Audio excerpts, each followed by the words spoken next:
Heinz Field in Pittsburgh. ESPN College Football Prime Time presented by Applebee's. Tonight, the Miami Hurricanes taking on the Pittsburgh Panthers. The Panthers just taking the field, going through a corridor of former Pittsburgh players. More than 300 expected here tonight for the first reunion between the Hurricanes and the Panthers since the 2003 season when both were members of the Big East. Glad to have you along on Thursday night. Well, we've been looking forward to this one for a while. Alongside Craig James, Jesse Palmer, I'm Reese Davis. Jen Brown's going to join us in just a little bit. When you watch the Hurricanes and the Panthers tonight, you're going to see two teams very similar in philosophy and style. It's to be expected. Randy Shannon played under Dave Wannstedt when he was an assistant at the U, coached under him with the Dolphins. But, Jesse, they also find themselves in similar circumstances, both coming off disappointing losses in the early season of non-conference games. 2 weekends ago, the Miami Hurricanes had an opportunity to prove to the nation that the U was back, but they missed that opportunity with the loss at Ohio State. And they've had 12 days to reflect on all the mistakes, all the penalties, all the turnovers that helped lead to that loss. Since then, this football team has responded better than head coach Randy Shannon thought they would.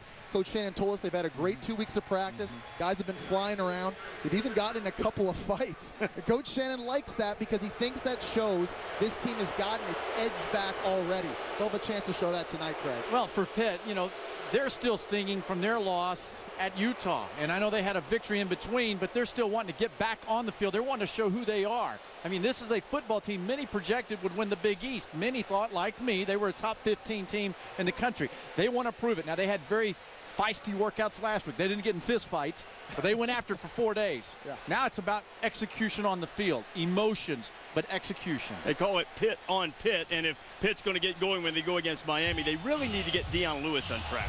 They're going to talk about all this and that and throwing the ball and that. Hey, run the football. That's what Pitt wants to do. Deion Lewis has to get back to his 09 form, where he ended that season with 8 straight 100-yard rushing games. And until they get to that point, Pitt's not going to be a great football team until Lewis really cuts it loose. Miami's quarterback Ja'Cory Harris has to get back on track. He threw 4 interceptions against Ohio State, but he also had 9 drops. 2 of those picks weren't really his fault. He easily could have been 35 of 39 in that game. Offensive coordinator Mark Whipple told us that aside from all the mistakes, he's got more confidence in his guys now than before that game. He's going to be throwing it. They need him to throw well if they're going to win tonight. The quarterback's always blaming it on somebody else, right? Absolutely he was. Hey, let's go down to Jen Brown. She's with Dave Wannstedt. Jen? All right, Coach, you told me yesterday that you wanted to run the ball more effectively tonight, and your star running back, Deion Lewis, has just 110 rushing yards in your first 2 games. How do you get him on track tonight? Well, you know, we're going to have to be balanced, but to win this game, we're going to have to run the ball. You know, I think we'll throw it. We got to throw it to score enough points, but at some point in the game, we have to get our running game unglued to take a little bit of pressure off Tino and our offense from the passing standpoint. Now, Miami head coach Randy Shannon, a former pupil of yours, he coached underneath you, he played underneath you. What's it like going up against him today? Oh, you know what? Randy's done a great job there, and it'll be fun. We had a good conversation before the game. We know that it's business now, but I'll see him after the game. All right, thanks, Coach. Reese?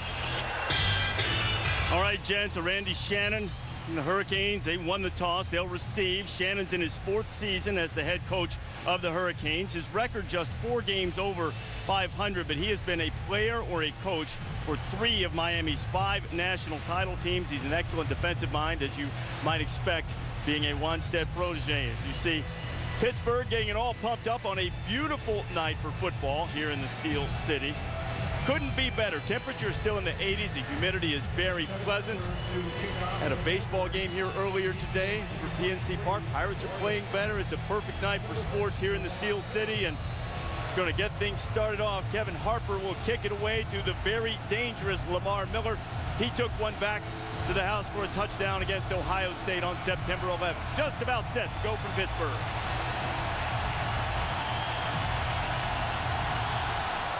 And away we go, ACC in the Big East, and Miller driven about 5 yards deep into his end zone, and Miami will put it in play from its own 20-yard line.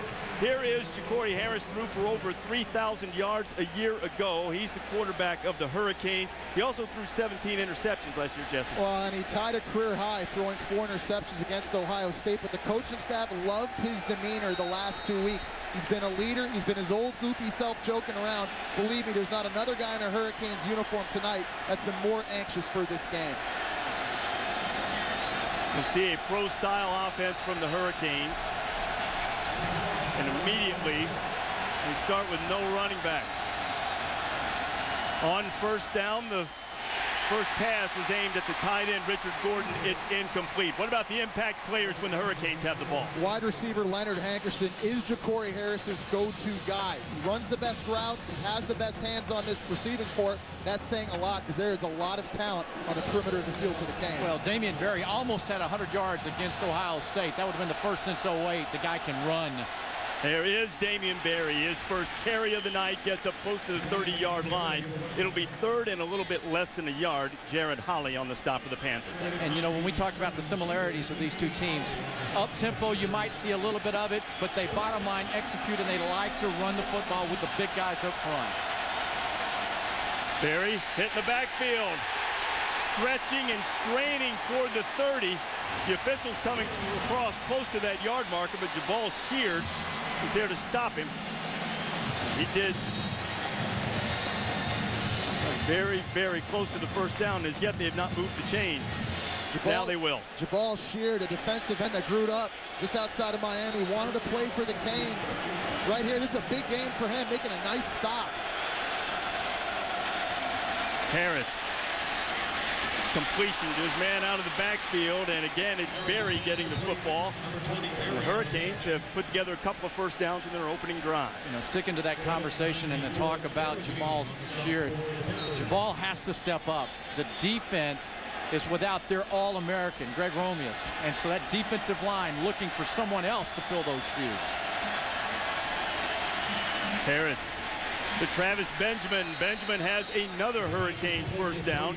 Greg Romeus that you mentioned a moment ago, Craig, he had surgery on his lower back, had a disc problem that flared up really before the season even started. Tried to play a little against Utah, but was not his normal dominant self. Again, look at Greg there. He's a Big East co-defensive player of the year. Sheard will have to step up tonight. Berry. Little bit of running room on first down. Well, Pitt led the country in sacks last season, and their MO the last 2 years has been getting pressure on the quarterback with only 4 players. This is a defining game for them to find out if they can play with that same MO minus their big superstar defensive end. Mark Whipple, the offensive coordinator, has the Canes in a quick tempo. Harris up top. Got a man out there. It's Benjamin. He's got it deep in Panther land, and Miami's on the doorstep. Well, one thing about this play here that you notice immediately is Pitt does not blitz a whole lot. They dial it up, and Miami takes advantage one-on-one outside. This tempo has really caught Pittsburgh's defense by surprise. Damian Berry's in the backfield. First and goal for the Hurricanes. Berry's going to pick up a couple, so the big 39-yard gain came to Benjamin, who's a speedster, against Dom DeSico, who's just getting back into the lineup after a hamstring problem. It's the little tweaks in a game and that you don't quite know how to prepare for, like the tempo, which is really, as you said, Jesse, setting them back some. Snaps on the ground. Ja'Cory Harris is hitting the backfield, and flags are flying everywhere. It was Sheard back there to greet him.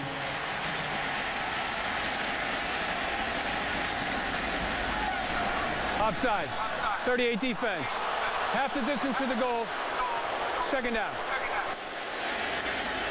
Randy Shannon, doubtless, and Whipple too, doubtless, not only happy to see it wasn't on their team, but it was pre-snap penalties, mental type mistakes that really plagued the Hurricanes at Ohio State. A little less than 2 weeks ago, and now still second and goal. Berry in the backfield, along with Patrick Hill. Berry has it. Berry's hitting the backfield, and he is crunched again. He won't get there. Chaz Alexi was the first to hit him. Greg Williams was next. There is Alexi, the big junior from Pittsburgh. Yeah, red zone now is an issue here for Miami. Got to get in the end zone. That up front, that line, that D-line showing you they're not going to be afraid without their All-American. You see Miami now slowing down the tempo. This is a critical third down, trying to get a touchdown on the first drive. Take your time. Dial up your best goal line play. Look over to the right side. Big freshman Chantrell Henderson is in. They'll run it behind him, and it's a touchdown for the Hurricanes. Damian Berry's in. So Miami marches it right down the field on its opening possession, used a lot of no huddle. We were told we might see 77 Henderson, the top offensive line recruit in the country, and he's over on that right side helping clear the way. This is a big, physical Miami offensive line. Not the most athletic offensive line in the country, but when they put their hand on the ground, they can rock off, blowing back Pittsburgh on that touchdown. 10 plays, 80 yards, and Matt Bosher, for the 100th consecutive time in his career, is true on the extra point. He's never missed one, and he has it now. Damian Berry, his first rushing touchdown of the season in Miami, strikes first, up on Pittsburgh 7-0.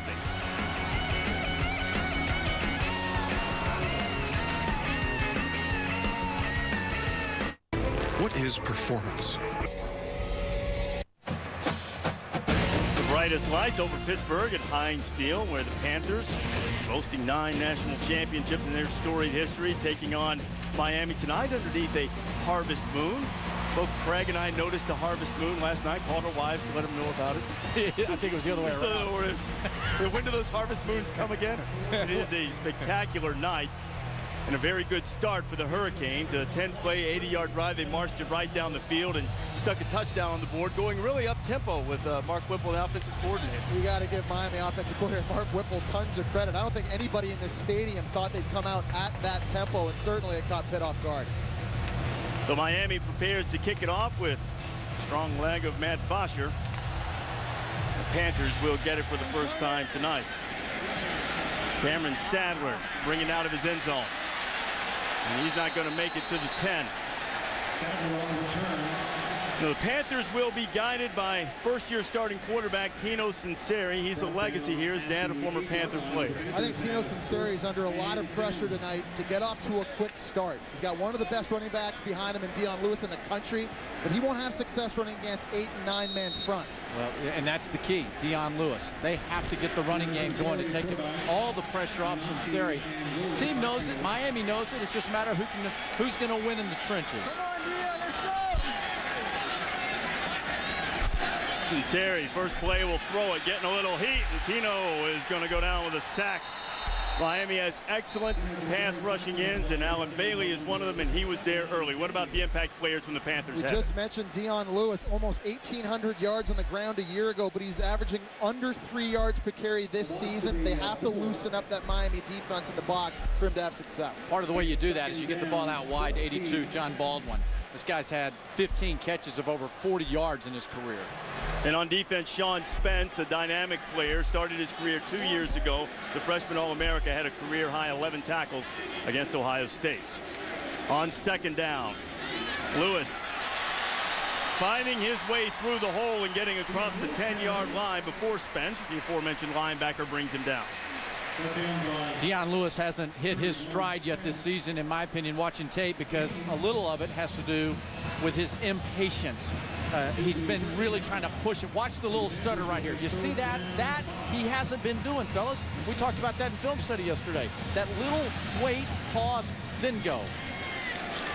Lewis, who routinely put up over 100 yards last year, just has barely over 100 in 2 games. Longest run of the season, an 18-yarder against Utah. Now Sinceri on third down, flags flying, people jumping. Ball start. 54 offense. Half the distance to the goal. Third down. That's the left guard, Chris Jacobson. So Wannstedt's team had a negative play on first down, a penalty on third, so it'll be tough to convert from here. Penalties have been a big problem for Pitt early this year. Coming into the game, they're averaging 9.5 penalties a game. That's 113th in the nation. They have to cut down on the mental mistakes. Lewis in the backfield with Sinceri on 3rd and 10. Little shuffle pass to Dion, and he just gets drilled. Sean Spence was there, and Pittsburgh will go 3 and out. And Spence made his presence felt against Ohio State, doing so in the early going here as well, delivering the big hit. I remember watching Spence when he came in as a true high school senior early for spring practice. He looked like a little guy out there, Jesse, but the man was just smart and all over the place. He grew up quick because he became the ACC Defensive Rookie of the Year the following season. Miami's the #1 punt return team in the country. They have both Travis Benjamin and Lamar Miller deep in an effort to keep Pittsburgh from kicking it away from them. This time, Miller will get a chance.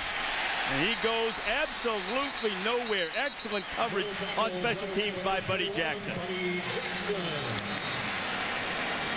Dave Wannstedt told us yesterday he planned to punt it out of bounds, not to let him return it, getting down there and tackling them on the spot will work just as well, too. Folks, welcome to the neighborhood. Pittsburgh are certainly strong, and on this Thursday night meeting, you see more than 300 former Panther players. Back here in the Steel City, there's Sean Gilbert, big fella, and here is perhaps the greatest Panther of them all, Tony Dorsett, won the Heisman Trophy in 1976, and it's Dion Lewis, who's having a seat on the bench at the moment, who shattered some of TD's freshman rushing records, those that Shady McCoy hadn't already taken. I'll show you how special he was in his freshman season. Second possession of the night for the Hurricanes. They marched right down the field and scored the first time. On the ground, Adrian Berry scored the touchdown. He's welcome to the Steel City. Mark Mayday is my favorite Pitt Panther of all time. Then Mike Ditka. Favorite. Yeah. He's the greatest lineman of all time. And he's my favorite, too. Or else he's going to put me in a headlock Saturday. Harris to Berry. And Berry will have enough for the first down. Tristan Roberts on the stop for the Panthers. And how about offensive coordinator Mark Whipple keeping his foot on the pedal right now, staying in up-tempo. He's not going to give this Pittsburgh defense a chance to catch their breath. The one thing that we've noticed at the up-tempo offenses are the defenses who are able to line up and get calls made before the snap. Harris. LaRon Byrd. Bird's going to be knocked down. Close to a first down. I think they're going to mark him just short at about the 35. Again, Tristan Roberts and Ricky Gary were back there. Mark Whipple, offensive coordinator, was telling us in the meetings, one of the things that they did not do consistently in their loss at Ohio State was running routes with precision and what the depths were supposed to be. One thing they've always done, Craig, is throw well on play action on first down. They're doing that again here tonight. We got a shot of Phil Bennett, the man charged with trying to slow this Hurricane offense down. They had Berry in the backfield for a moment, and good support from Antoine Reed, the cornerback, coming up to cut Berry's legs. Damian Berry had 94 yards rushing against Ohio State 2 weekends ago. Became almost the first back since 2008 to have 100 yards on the ground against the Buckeyes. Well, he averages 6'3" a carry, which means that the offensive line is doing their job, but he also has the ability to jump for the 15 and 20 yarders quite often to keep that average up. It'll be a first down. Again, Chantrell Henderson has returned. On the right side as Miami has extra lineman up. Harris throwing deep again. Benjamin's out there, and DeSico goes for the interception, and he got it.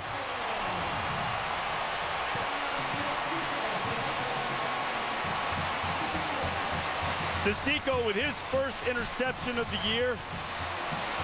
He provides a presence in the secondary that Pittsburgh sorely missed, and again the interception bugaboo hitting Harris. Ja'Cory Harris has a great home record of not throwing many interceptions, only 10 at home, but on the road he's thrown now 19 in his career. He just pushed that ball, Jesse. Well, the problem for Miami is that was a maximum protection. They only had 2 receivers out in the route. Dom DeSico at 6'4", he's able to go up and high point that football over the 5'11" Travis Benjamin. That's a ball Ja'Cory Harris has to check down or throw away. I was going to ask you, would you have thrown that? No. That's why I'm up here. Sunseri. Tino's got some wheels, and he'll pick up about 4 before he's chased out of bounds by Alan Bailey. Well, when you talk about execution and perfection, it all starts with Mark Whipple. And he's saying, okay, Ja'Cory, what are you looking at? The guy's back there. Throw it on the other side. Throw the out ball. You don't throw the ball deep when that safety's sitting back there. We talked to Mark this week. He was a little more upset, it seemed, with his receivers than his quarterbacks. Said he told his receivers at one point, if we were still in the NFL, as Mark was for a few years, I could cut you and get some more if you don't run the right routes. That was really funny. This one might have been on Ja'Cory. Really true. Dion Lewis hit immediately, and Olivier Vernon hit him first. Coming up to finish him off was Ryan Hill from his cornerback position. In order to help out Dion Lewis, the Pittsburgh coaching staff has tried to find new ways, different runs. to get him going. They want to run more draws, misdirections, slower developing plays to help out a bit of a makeshift offensive line that has 3 new starters this year. I like what Frank Cignetti said. Sometimes you just got to throw it to loosen them up. Draws and all those other things just don't work. You just got to back them up and get them out of there. Now Ray Graham is checked into the backfield. Very dangerous in the passing game for the Panthers. 3rd down. Sinceri. Mike Shanahan underneath. He'll be knocked down by Sean Spence. First play of this series here for Pitt. The tight end was open, or Shanahan was open. Should have had him to the ball earlier. They went back to it on 3rd down, but Miami had figured it out, covered it up. Travis Benjamin took one back 79 yards. First career touchdown return. He and Miller became the first Hurricane duo ever to return a punt and a kickoff for a touchdown in the same game. Miami had 2 return men back last time. This time Travis is back there by himself. A bit of a high snap. Hutchins will get it away. Benjamin will call for the fair catch, and the Hurricanes will take it at the 25-yard line. Miami with a touchdown, up by 7 on Pittsburgh. The unprepared man's guide. Too far away from where we are at Heinz Field. Miami with a 7-0 lead on the Panthers. Now 5 and 4 seconds left to go in the first quarter. A couple of undefeated SEC teams square off in Auburn on Saturday night. Gamecocks and Tigers. Auburn's got to win if they want to take the Palmetto State Championship. After beating Clemson in overtime last week, you'll see 2 of the finest young running backs in the country. Marcus Lattimore from the Gamecocks, Michael Dyer from Auburn. College football primetime presented by Hampton Hotels. ESPN Saturday at 7:45 Eastern Time. Of course, you can see it on your phone, also on ESPN 3D and online as always. Hurricanes. 1 touchdown, 1 turnover, and Corey Harris has his pass batted down by Brandon Lindsey. Lindsey in there for the injured Greg Romeus and making a play in the early going. And he did well in his absence last week with 4 tackles, had a couple of sacks, but this is just a smart recognition of what the play is going to be. Get your hands up, deflect the pass. Lamar Miller checked in the backfield. Harris puts it right on LaRon Bird for the first down. A beautiful strike. He's covered closely by Jared Holly. You don't want to blitz Ja'Cory Harris if you're a defense. Coming into tonight, Ja'Cory Harris was completing 81% of his passes when he was blitzed. And ironically, was only completing just over 50% when you play base defense. Pittsburgh has to be very careful tonight when they decide to dial up pressure on Harris.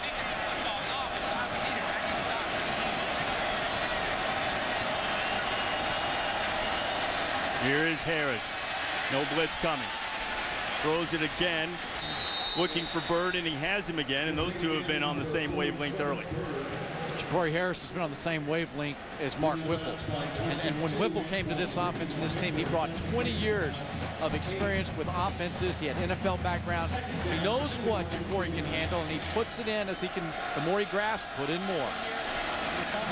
Gonna keep it on the ground with Miller. And Miller gets enough for the first down, but there is a flag on the field. Holding. On the offense, number 9. 10-yard penalty. 2nd down.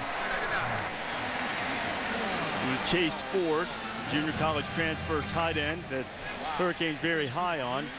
Mostly as a pass catcher. In this instance, would like him to do a little better job blocking. Craig, going back to what we talked about, Mark Whipple, the players love playing in his system. But after they struggled a little bit against Ohio State, Mark Whipple came in a meeting and said, hey, I'm giving you guys an NFL offense. Is it too much? Because if it is, I'll pull back. And the players all emphatically said, no, no, no, no. We love play. We love the play calling. Please keep it going. You see what Whipple has on the play sheet now. Showing pressure. Pittsburgh looked to be in the neutral zone. It might not matter. Miller got up close to midfield. Jared Holly cut his feet out from underneath him, but I believe that he's going to nab Greg Williams for jumping offside. That time, Phil Bennett appeared to be getting ready to bring a little bit of heat. Williams just a little bit too anxious to get in there. Offside. 38 defense. 5-yard penalty. Second down. So the Hurricanes opt to go with 2nd and 7 as opposed to 3rd and 3. Pitt has to be really careful, though, when they do blitz, because Ja'Cory Harris being so good against it. They're really close with just 4 men rushing, and so far Brandon Lindsey has almost had a couple of big plays in the backfield. Just be patient. Lindsey will have opportunities. You'd think they'd send a little more help towards the ball Sheard as the night goes on. 2nd and 7 now. Harris delivering into traffic. He was looking for Ford. Jason Hendricks was there to break it up along with Buddy Jackson. Chase Ford, the tight end, is a JUCO transfer that reminds Miami's coaching staff a lot of Jeremy Shockey, but he's a little slow getting out of his break. He gets pushed a little bit, and the timing's totally off. Now the crowd rising up on a 3rd down.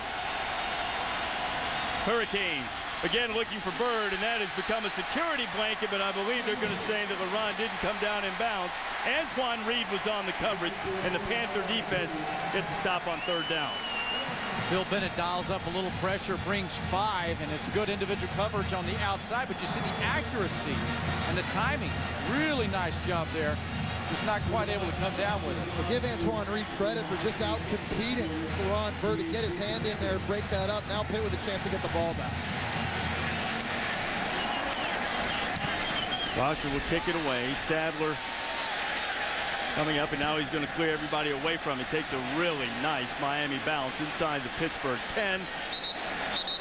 And they'll mark it down inside the 10. That's where the Panthers will have it. Catch ESPN's College Game Day, built by the Home Depot every Saturday. We started at a new time, 9 a.m. Eastern on ESPNU, as Aaron Andrews joins Chris Fowler and Lee Corso, Kirk Herbstreit, and Desmond Howard for a full hour of all the latest news and happenings from college football. Then, 10 o'clock Eastern time on ESPN. Chris and the whole gang back this week from Boise, as Boise State gets set to take on Oregon State, a marquee game of the week. And the celebrity guest picker. All of it coming your way in what will be a great Saturday for college football, and certainly a major hurdle for the Broncos. Ray Graham in the backfield. He has a short gain. Pittsburgh has gone 3 and out on its first 2 possessions so far tonight. Really, that's what we're talking about. A 9-man box from Miami on defense. You can count 9 players in this entire area. That's very tough sledding, regardless if you're the reigning Big East Offensive Player of the Year. But you saw right there where he tried to make one more miss. The way you make that last safety miss up in the box is run through his shoulder. You can't dance around that. Graham is still in the backfield rather than Dion Lewis on a 2nd down. Sinceri fires it hard and low, was looking for Mike Shanahan. It'll be incomplete. Applying the pressure was Adewale Ojimo. Jesse, I don't know. It just seems like the Sinceri, he has looked and he's seen a couple of times the initial open receiver, but then goes back and won't take what is right there at the first. I think you and I both jumped on that. He had his fullback, Henry Hynoski, wide open in the flat. That's the first progression on that play. And sometimes as a quarterback, you see ghosts. You have to take what's there. It's not the sexy throw. It's a 4-yard gain, but that's what you have to do to keep these 3rd downs manageable. Well, 3rd and 7, looking at the young quarterback as Pitt tries to avoid his 3rd straight 3 and out. Sinceri fires, and it's incomplete. Devin Street couldn't haul it in, and the Panthers will have to punt it away again. A little frustration there on the Pitt offensive line, because they know that the longer they allow Miami to hang around and not take it down the field and score and put their defense back out on the field, it's a pressure spot. And Miami is fine with Tino Sinceri trying to beat them. Their defensive coordinator, John Lovett, told us that Sinceri, they believe, is relatively accurate. So they're going to keep stuff in the box. He does complete those 64.5% of his passes. So he's got to complete those, Greg. Yeah, he has to. I agree, but the young quarterback's been unable to get it started, so Travis Benjamin now is going to have a shot, and he's dangerous. Benjamin, there's a flag down. This one is probably coming back. Travis won't come back, but I think the football will. Benjamin takes it into the end zone, but appeared to be a pretty obvious block in the back inside the 40-yard line.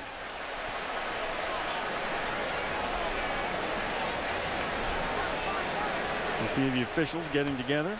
Thomas Tomczyk, our referee tonight. There were 2 fouls on the play. Illegal block on the back, number 80 on the return team. That penalty's declined. Illegal block on back, number 39 on the return team. 10-yard penalty, first down. Were we all in the same meeting together? Did I hear that the ball was going to be punted out of bounds? Did I hear that? And the first two I've seen now, I've been like, okay, they're getting away with this thing here, punting this ball to Benjamin. He took it back to the house against Ohio State. I bet they punt it out of bounds from now on. You know, Wannstedt will probably yell at the special teams coach for that. Except the special teams coach is Wannstedt. he runs his own. Check yourself, memo, Wani. Kick ball out of bounds. Negated a 65-yard return for the touchdown for Travis Benjamin. So instead, the Hurricanes will start from the 27. A little trickeration on the end around, and Coach got it to Kendall Tompkins and got nowhere. The coaching staff talked to us about attention to detail, particularly on offense, doing the little things right to get going early in this game. You know how hard that is, though? On a reverse, handing the ball off and behind somebody's flying. To a receiver that's not used to accepting handoffs the correct way. Yeah, and you know, you see some guys, they try to little mini toss to them. Second down and 16. Corey Harris sheared, got through there. He dumped it to the back and not much of a gain. Mike James with the catch. There to make the stop was Miles Carrageen. Phil Bennett is a good coach, and he really does a nice job of making sure his players understand plays being run against them. We've seen a couple of screen attempts now by Miami that the Pitt defense has sniffed out. Third and 15. Pittsburgh defense to give their offense another chance. Sheard's in the backfield, and down goes Harris. Jermaine Johnson just got whipped up front, and the kid from Hollywood Hills, Florida, Jesse, as you said a little while ago, dreamed of being a Cane. Instead, he's going to sack one. You cannot block Jabal Sheard with only one player able to just use a speed rush right around Jermaine Johnson. That's one of the easiest sacks he may ever have. Look at his buddy Greg Romeus reacting on the sideline. Yeah, that's a future #1 pick right there. Excited for his teammate. But they've been close several times. They finally got to the quarterback. And brings up a 4th and 22, and it was the final play of the first quarter. So Jabal Sheard stepping up in Romeus' absence, but Panthers need to get something going on O.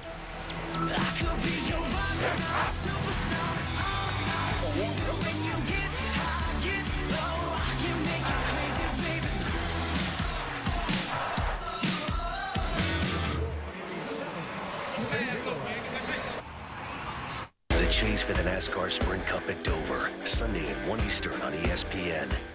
What is performance? 0 to 60 or 60 to 0? The quarter mile or a quarter century? Is performance about the joy of driving or the importance of surviving? To us, performance is not about doing one thing well. It is about doing everything well. Because in the end, everything matters. The best or nothing.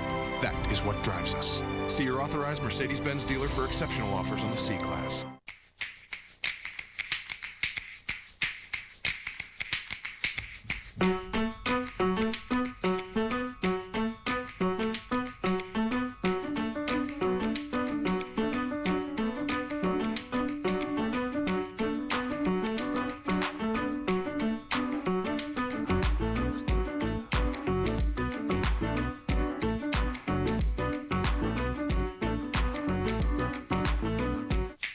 Snatching stuff, Oh, what is going on in here? It's okay, relax. Watch this. Like a good neighbor, State Farm is there. Hey, Dave. Wow. Is that your agent? It's the jingle. Try it. No. Like a good neighbor. Just say it. State Farm is there. With the sandwich. Oh, yeah. And the girl from 4E? And can I get a hot tub? Nice. Find out what else State Farm agents can do for you at yagent.com. Everybody's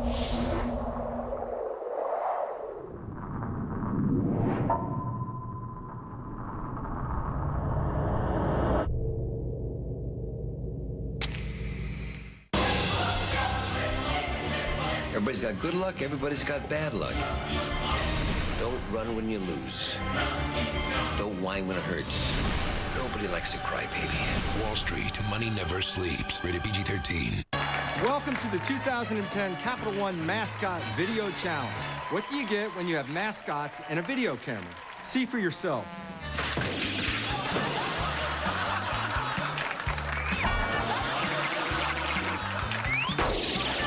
Medic!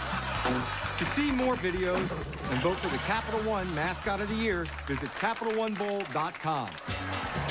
What's in your wallet? Really? ESPN College Game Day rolls on with a new start time, 9 a.m. on ESPNU. Chris, Lee, Kirk, and Dez gear up for their first visit to Broncos Stadium as Boise State looks to send a message worthy of a national championship contender. Plus, Hogs QB Ryan Mallett goes one-on-one with Aaron Andrews before facing #1 Alabama. We're excited to win that game. It would mean a lot right now. ESPN College Game Day, built by the Home Depot. Saturday at 9 a.m. on ESPNU, continuing at 10 a.m. on ESPN.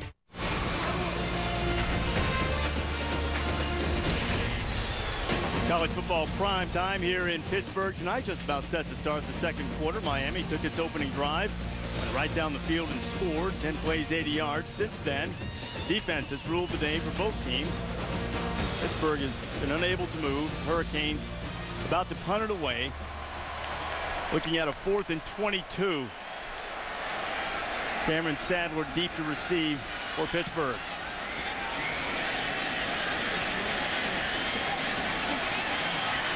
Sadler got by one, but not the second one. The Panthers will take over again. Miami head coach Randy Shannon, deeply immersed in the lore of the U, and back in the day, was a pretty good linebacker for the Hurricanes. Although, I'm not sure about the wheels, but he got the pick 6 against the mighty Gators, member of the 1987 National Championship team. You see this entire run here. I think Randy needed some extra conditioning. Well, he definitely needed more stride length and stride frequency. You see Randy Shannon, the player, Dave Wannstedt beside the head coach Jimmy Johnson. Wannstedt, the defensive coordinator. And first play, again, there's no running room for Deion Lewis. So these ties between Wannstedt and Shannon are extensive.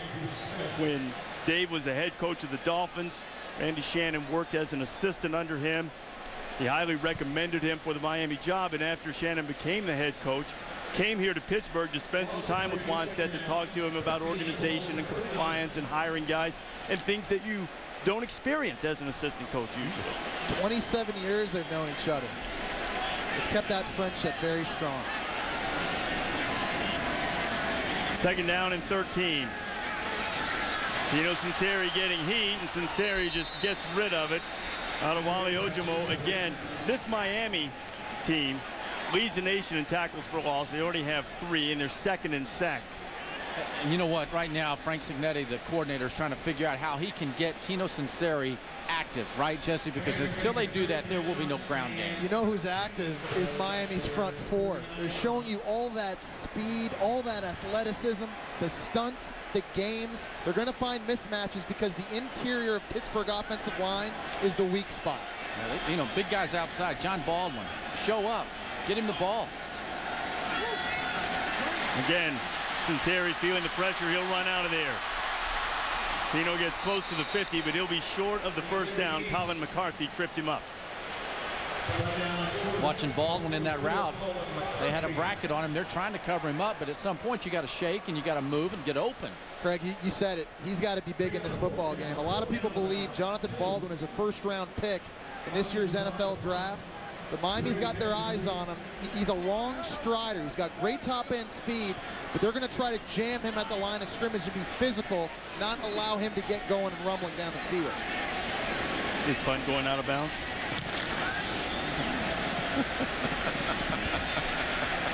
You bet it is. You bet it is. Hey, I knew I was jumping out on a large branch right there, predicting that punt. Oh, once that was saved by the block of the back penalty. Not going to fool him again with that one, but Hurricanes are pen deep in their own end. Now, more than ever, you want to keep... Randy Shannon are coaching at their alma maters, which brings us to tonight's Aflac Trivia question. Duck. Aflac. Thank you. What active head coach has the most wins at his alma mater? Think it over for a little while. I know what you guys are thinking already. Meeting this morning. Why is that, Reese? I got the answer right. Turns out it had just been on the screen a few seconds prior, just because I was engaged in deep discussion with our staff about how to make the production better. You can take credit for it. Yeah. Call the ball play, it'll work. First down for the Hurricanes. And a good gain on the ground from Damian Berry, who scored the lone touchdown of the game earlier on Miami's opening drive. Well, one of the things that I like about these coaches at their alma mater is when they tell a mom and a dad and a kid they have genuine love for their school, they really do. You can believe that they're telling them, hey, I had a great experience here. I've come back to be here. It's home for both of them. And second down.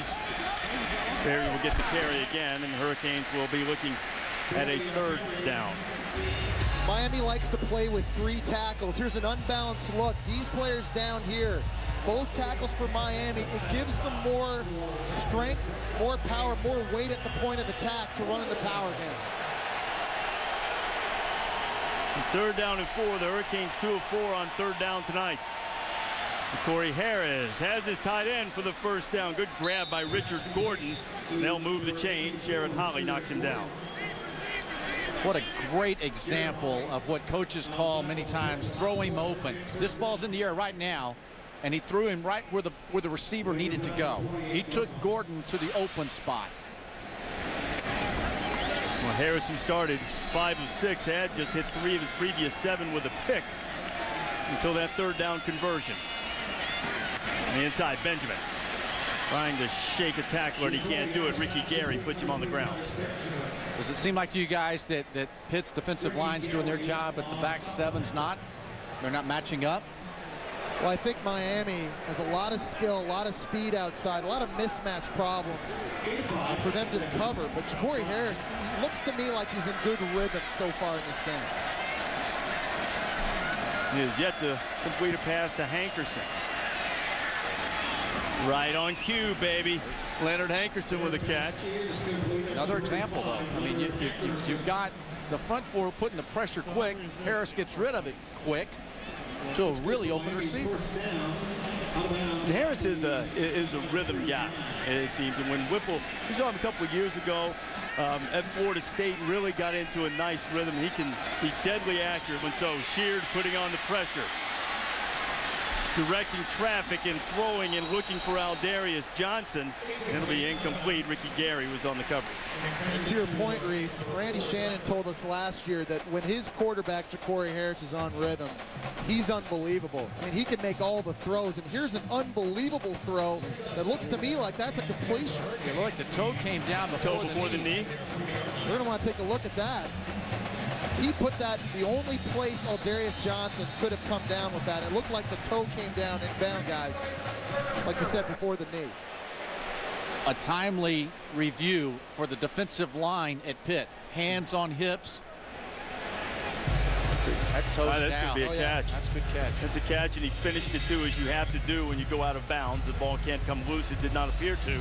You know, the other thing with Corey Harris and some of the problems he had with interceptions last year, the latter part of the season, a thumb injury that really kept him from gripping the ball properly, and it even hampered him all the way through the spring into the summer. And starting to get the feel again. He's thrown a pick here tonight, but that was one of the things that contributed to those 17 interceptions last year. But offensive coordinator Mark Whipple says that Corey Harris has great football IQ. He sees the field, he sees the game, and you're seeing right now how effective he can be when he gets into that rhythm. He is a beautiful passer of the football. The first scrimmage he had as a senior in high school, because he enrolled early at Miami, I was there, he completed the first 8 passes. Now, I had just watched Robert Marvin. I thought Marv was going to be the guy. And all of a sudden, here comes this skinny kid into the game. He's a high school senior. And the scrimmage, he goes 8 straight. And I'm like, wow, who is this guy? Here comes the call. After further review, the ruling on the field is a completed catch The ball is at the 43-yard line of Pittsburgh. First down. I think what he meant to say is that the call had been reversed because they signaled incomplete. At any rate, certainly Randy Shannon will take it. A 17-yard pickup on the completion from Harrius to Aldarius Johnson. Be interested to see if Jen Brown's down there, you know, around this Pitt bench, and the substitutions and the fatigue of that defensive line. Mark Whipple's offense came out and was aggressive with tempo early. You can see hands on hips. That's not a good sign. Been on the field a lot tonight. The Pitt offense has been unable to move the chains. On first down, Barry finds a little crease, and he gets inside the 35. He'll pick up about 9. Jared Holly's had to make a lot of tackles tonight from his free safety spot. You see those two guys miss coming up, the safeties that are in that box. Now that's what drives coaches crazy. Second and short, stretch. Barry looking for the seam. He finds it. First down. It's a headgear rolling, not a football. It's a war bonnet. It's a war bonnet. Yeah, now I changed my whole terminology after last week. You told me it was a war bonnet. It's a war bonnet. It belonged to Jabal Sheard. But I love the play calling by Mark Whipple. He opens the game in spread looks, throwing it to the perimeter. Now he's getting in power looks, running the football. Harris was looking for his tight end, Richard Gordon, and this time those two couldn't connect. I remember what Mark Whipple told us in one of the first meetings he'd had. You know, we had him early last year, and he said, you know, of those 20 years of offensive plays, I know what works for the guys that I'm coaching, and he tailors those plays to those players. Mark's been a head coach at UMass and at Brown.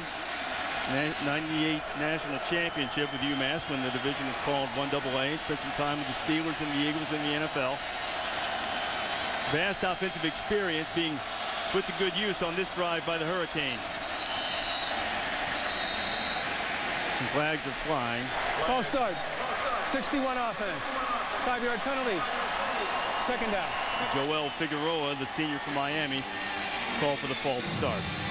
That'll back him up 5, and again, a little bit of a penalty issue as well for Miami. Not quite to the extent that Pittsburgh's had in the early season, but still toward the bottom of the country in the first couple of games.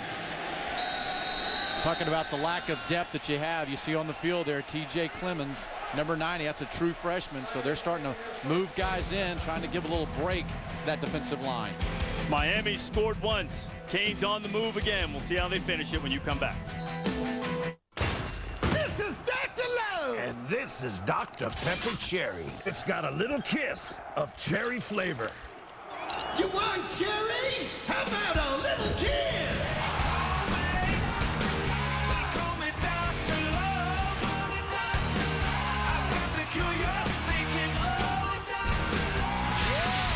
You can't beat a little kiss of cherry. Trust me, I'm a doctor. I'm a satellite dish. The only reason you got me was for football. But for today's game, I'm a little fuzzy. So you tried to fix me. But you just made me loose. Newsflash. If you have cut rate insurance, you might not be covered for this. So get Allstate and protect your house and car from mayhem like me. Dollar for dollar, nobody protects you from mayhem like Allstate.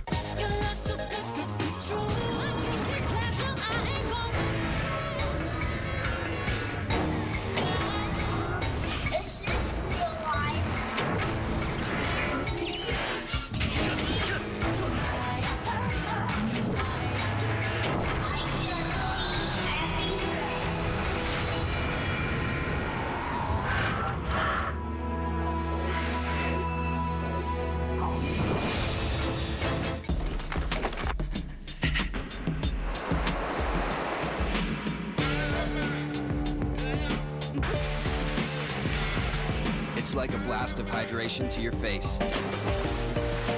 New Schick Hydro, a water-activated gel that hydrates your skin as you shave and lasts up to twice as long as ordinary strips, while 5 blades with skin guards smooth the skin to reduce irritation.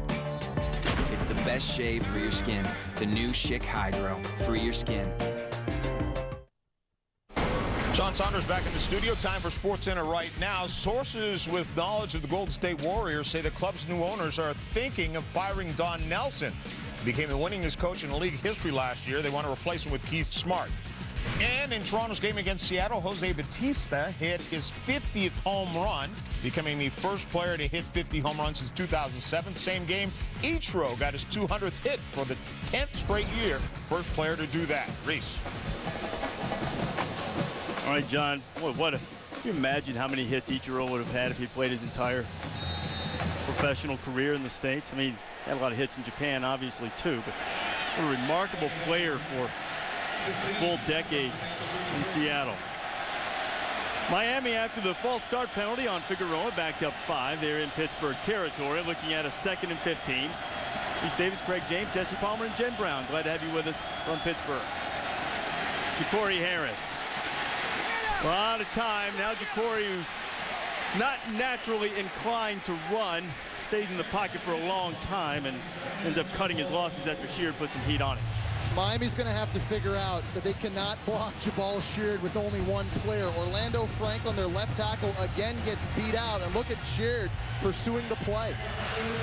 And look at this Pitt defense moving around, trying to get lined up in this hurry-up pace of an offense. Showing some pressure. Flags flying. A quick throw up to LaRon Bird, who actually made a nice catch. All the way down to the 12-yard line. See if there were contact was made and whistle blown, see if the play was live or not. That's what they're discussing, I would imagine there. Yeah, I think there was contact. Boy, but what an IQ, football IQ, Ja'Cory Harris and the receivers, knowing and understanding what they are and the tempo, getting to the line. And Pitt just moving around. They're fatigued, but they must get lined up properly and make the right calls. Now let's see if it's an important point as to whether they stopped play after contact was made. If that happened, they can't. Offside. Defense. Penalties declined. First down. They did not. Let the ball snapped before the contact. Live play, 16-yard pickup. Better than a 5-yard penalty, and the Hurricanes have another first down. Their 12th of the night. None for Pitt yet. Mark Whipple said that Ja'Cory Harris was on his road to becoming a great football player. You see plays like that, he's well aware of what he's supposed to do out there. 11 plays, 77 yards so far. Barry inside the 10 and dragging a defender. Holly again on the stop. Another, I know you like it, another war bonnet. And another example of Miami going in the unbalanced set, playing with 3 tackles, moving them, overloading them to one side and running power football behind those big bodies. The 2nd down and 4. Hurricanes can get a first down without scoring a touchdown. Flags fly again. The pass is for Aldarius Johnson. Ricky Gary was on the coverage. And right now the Hurricanes have the Panthers completely frustrated. Put the ball up to his high school teammate. 6'3", good athlete. Now, you mentioned Harrison High School earlier. He was 30-0 as a starter. Miami Northwestern. There are 2 fouls on the play. An eligible receiver downfield on the offense, number 84. Pass interference on the defense, number 26. Penalties offset. 2nd down. There's a break for Pittsburgh, an alignment error, one would assume, since 84 is the tight end. That's part of that problem, though, when you start putting linemen, tackles in tight end spots and you're covering up. And when you decide to go unbalanced and you play your tight end in the open side tackle position, that player cannot be covered up by the outside receiver and still run downfield, eligible for a pass. It's a great call. So we'll do it all over again. It's 2nd and 4. Miami on the Pittsburgh 6. Play clock is winding down. If Harris can get it off. Flags flying again. And I don't think he did. Delay. Offense. 5-yard penalty. 2nd down. Pittsburgh was the 8th best red zone defense last year in the country. This is where they were able to shine. The biggest reason why, because they could get pressure with only 4 guys. How do they do now with their back to the wall? Again, without the presence of Greg Romey as a defensive end. Well, to answer that, you've got Brandon Lindsay here on the outside, 35 right there. He's a pretty good player. He's done well tonight so far. Harris with receivers spread everywhere. Over the middle. It's knocked away. Was looking for Hankerson. And Harris took a shot. Jared Holley was on the coverage, applying the pressure as Dan Mason. You can see the problem with pressure. Feast or famine. You're getting extra hits on the quarterback, but you're allowing a smaller secondary to fight for balls with bigger wide receivers. That's a ball I argue Miami's got to come down with. Well, but that's also a bonus here for Pitt because it happens quicker and it's tighter. I felt like this entire game, the defensive line has been good. The back 7 haven't covered. They don't have as much to cover at this tight end of the field. 3rd and 9. Harris, plenty of time, throwing into traffic, and we've got another flag on the play. Was looking for Chase Ford. I think Jared Holley was back there again.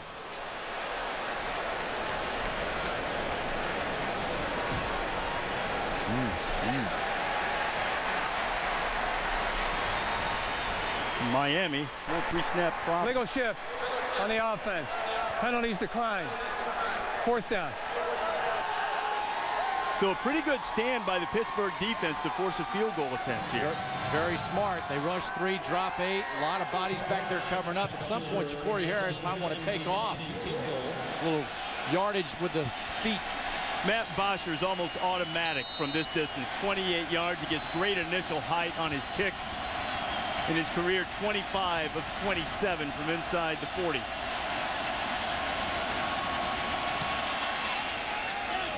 Toe meets leather, and Bosher gets it through. And the Hurricanes extend their lead to 10. Pittsburgh will try to get something going on offense. Folks, Applebee's 2 for $20 is better than ever. ESPN's College Football Primetime. Brought to you by Dr. Pepper. There's nothing like a pepper. And Allstate. Dollar for dollar. Nobody protects you like Allstate. Are you in good hands? Buddy Morris and James Smith putting the fellas through their paces in the Pitt workout facility. Particularly enjoyed the skipping part. We were in rhythm, weren't we? They're called running A's. I tell you what was good about, interesting about this week's training session is these 2 coaches on the left, Coach Morris, buddy, been around a long time. He handles a lot of the big, strong, bulky guys. James Smith on the right, he handles a lot of speed work. Buddy Morris, right. He works with the offensive lineman and D lineman on the powerlifting, but they train different positions differently. And James Smith was taking us through the speed work on the skipping A's and then the running A's. Still got that foot quickness on it. Hey, and I ran you into the box, the balls there. Veteran move. Both look like you're off to see the wizard. Whew, those squats are tough, man. You know what the best part was? We walked into that weight room and they said, "Welcome to Pitt Ironworks." There you go. Mayday, take that. Ray Graham's returning the kickoff. Dangerous return man. Graham gets it out across the 25, still driving. Alan Hearns is there to make the stop. Here is tonight's Aflac trivia question. Aflac! And answer, which active head coach has the most wins at his alma mater? Both of our head coaches here tonight coaching at their schools. And the answer is Chris Ault from Nevada, Hall of Famer who retired for a while, came back, 206 wins. Piloting the Wolfpack, including a rather impressive one last Friday night against Cal. Boy, did they open up a can on them. Man, can and the woodshed. Everything was open for business. Brought war bonnets and all. Now, Pittsburgh looking for its first down of the night. Dion Lewis with the carry, and there was nothing to it. Yeah, they may want to go in and do a little squatting up front on the offensive line because they need some power to push Orange Pants out of there. They're not doing anything up front. 4 straight 3-and-outs for the Pitt offense heading into this drive. They have got to find a way to get Miami helmets out of the box to allow Dion Lewis to do his thing at running back. 21 yards of offense the entire first half. Tino Sunseri wanting to take a shot, pulls it down. Tino's going to run with it. And Pittsburgh has its first down of the night as Sunseri scrambles out of bounds. There is a flag on the play. Might have caught Henry Hanoski for the hold. We'll see what the call is.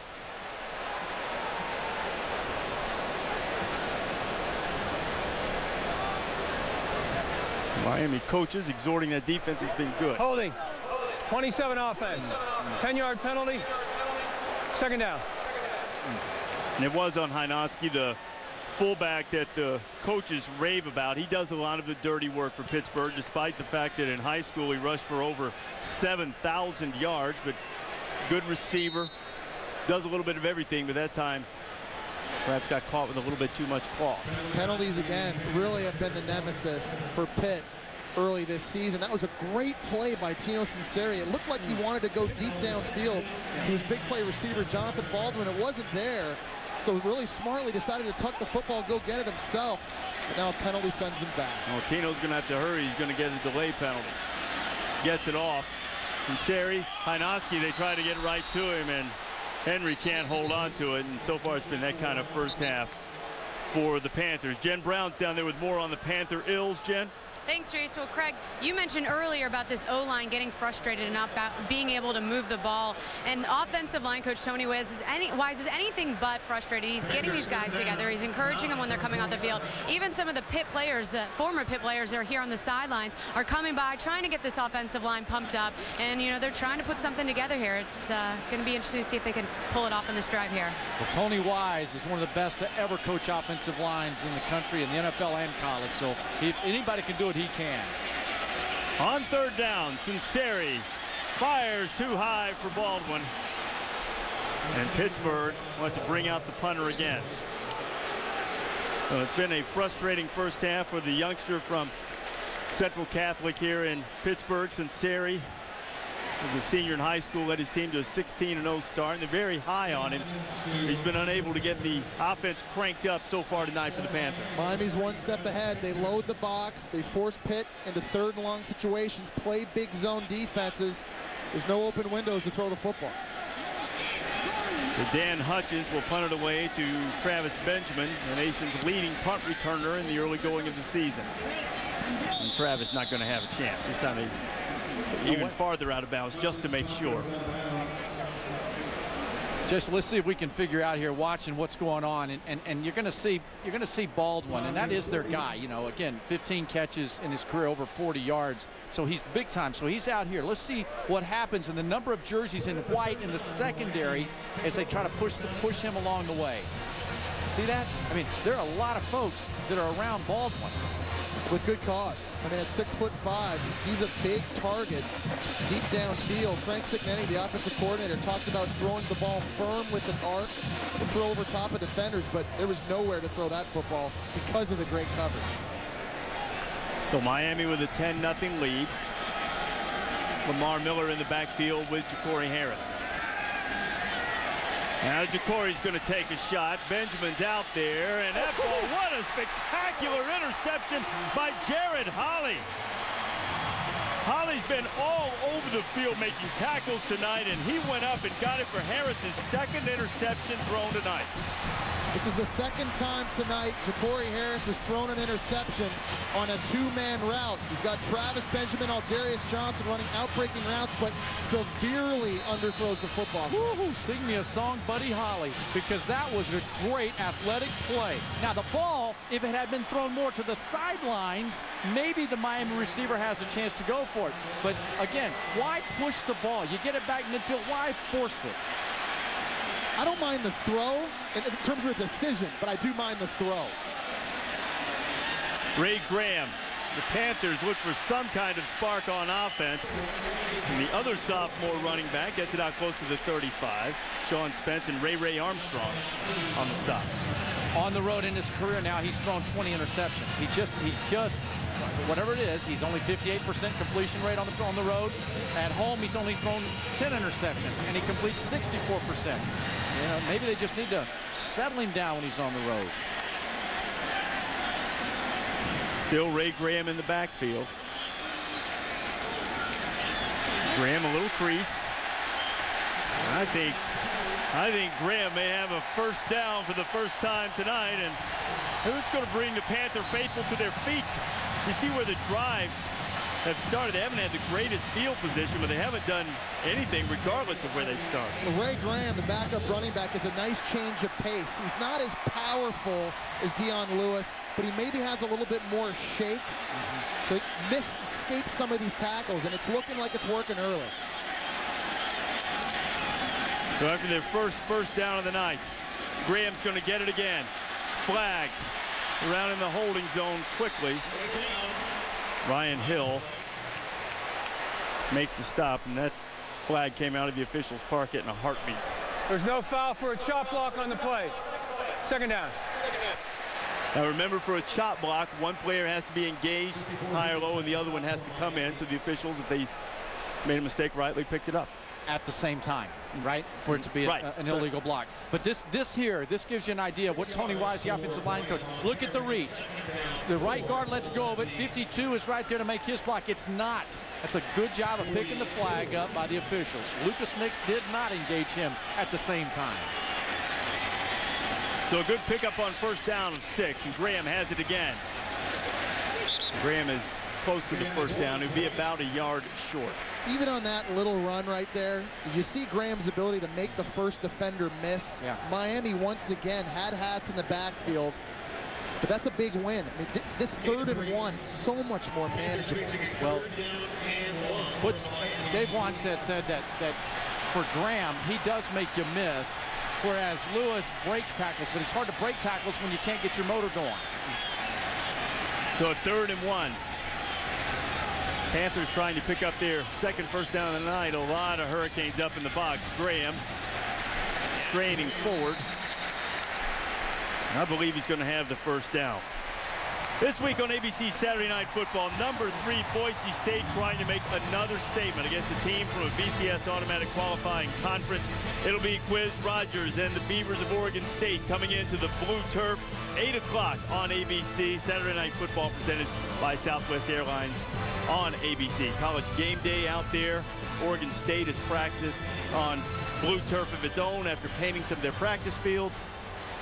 Ought to be a fun one in Boise. Graham still in the game in the backfield.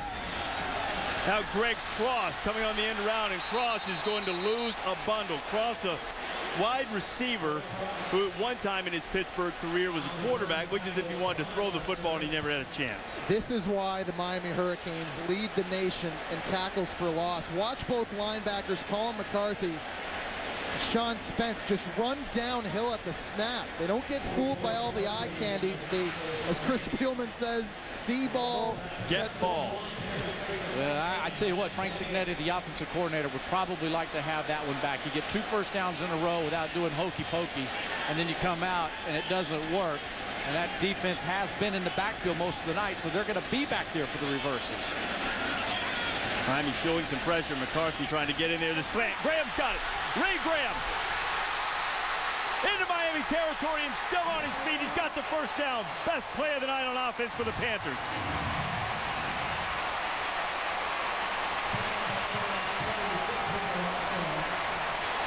Here's about formation change. Frank Cignetti recovered from the previous bad call. He puts out Graham to the outside, out of the backfield. The coaches told us that Ray Graham's best attribute was his ability catching the football 2nd and 28, and you convert it. Defensive coordinator for Miami, John Lovett, will be pulling his hair out right now. A pickup of 33. Late in the half, Panthers easily on their best move. And you got a penalty on the left side. It looked as if Mike Cruz fired out a touch early. False start. 85 offense. 5-yard penalty. First down. First time you've used the word fired out by an offensive lineman at Pitt tonight. That's a good sign, I guess. I guess so. And they want to get their tight ends involved in the blocking scheme. They had a couple of good ones last year, and Nate Byam and Doran Dickerson both who've moved on to the NFL. And the guys at tight end aren't as experienced, maybe not quite as much size as they had last year, and it's hurt their running game a little bit, in addition to that middle of the offensive line. Sinceri. Tino, a little shuffle to Dion Lewis. Now Lewis trying to get some work done, and the Hurricanes will have none of it. Sean Spence has his name called again. Tino Sinceri shows great poise on this play. Once again, his primary target is not open downfield, but he doesn't panic. He looks to run. And then he just saw a wide open running back in front of him. Just flip him the football any way you can. You know what? That Miami secondary, well coached by old Wesley McGriff. They stay at home. They tackle well in the open field. They don't want to hear from the crime dog in film study. Student honors include 3 Rhodes Scholars in the past 5 years. Hail to knowledge. Faculty distinctions include top 5 ranking in biomedical research. Hail to discovery.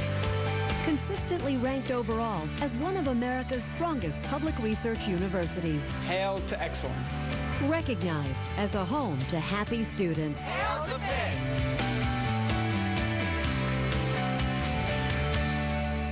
The University of Miami is on the move. We're revealing the mysteries of the world, from the eye of the hurricane to the human genome. We're creating oceans of knowledge and helping to shape citizens of the world. We're making a difference right now in the classroom, the laboratory, and on our playing fields. So keep watching us. The University of Miami. It's all about the U. Coming up on the IBM halftime report, a big weekend in the SEC. An update in the injury situation of Ryan Williams of Virginia Tech. Plus, Dr. Lou gets to talk to Boise State. You won't want to miss it. All coming up on the IBM halftime report. Reese. All right, John, I bet Dr. Lou's prescription for the Panthers right now would be get old 73 Mark May on that offensive line up here, huh? How about this? Having Mark May talk to the Boise State football team. Huh? You think they'd listen? They tend to listen to what he says. I know they do. It fires them up. Absolutely it does. Regardless of the intention. And reasonable minds can differ, correct? Oh, yeah. 2nd and 7. Sinceri. Heat. Tino feeling the pressure again. Another tackle for loss and sack by the Hurricanes. Tino Sinceri here showing you his inexperience. You know, you're knocking on the door, you're on the fringe area in scoring position. You got a slow developing play in front of you with 2 shallow crossing routes. You cannot take a sack and get out of field goal range. The guy was open. His crossing route was open, but he couldn't see it. He saw white jerseys. And I guess the experience, Jesse, you'd shift your feet, move a little bit, and throw it to the spot where you know it's supposed to be. Sinceri's not the tallest guy in the world. All quarterbacks look between guys instead of over them anyway. 3rd down for Tino. Short completion, not close to the first down. Devin Street on the grab, gets it back down to about the Miami 35. So now you're inside a minute to go in the half. Hurricanes have a couple of timeouts. And you're right. Well, you're right on the edge of field goal range. Well, yeah.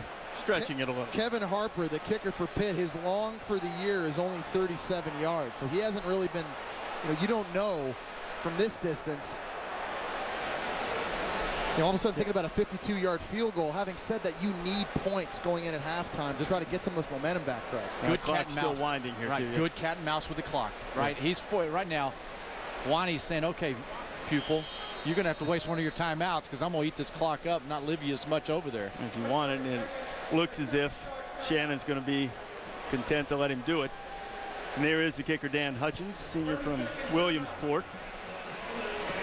We'll see if he's got enough leg to get it out there. Chase for the NASCAR Sprint Cup continues Sunday as overall points leader Denny Hamlin races for his 7th victory of the season.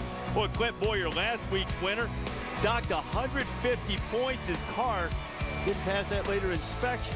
Didn't meet NASCAR approved specifications, so the chase for the Sprint Cup at Dover, ESPN Sunday at 1, presented by Burger King. So here's how the sprint chase for the NASCAR Sprint Cup looks now. Hamlin's up front. Harvick, Kyle Busch, Jeff Gordon, and Kurt Busch all sitting there in the top 5. You can see the race Sunday, 1 o'clock Eastern on ESPN.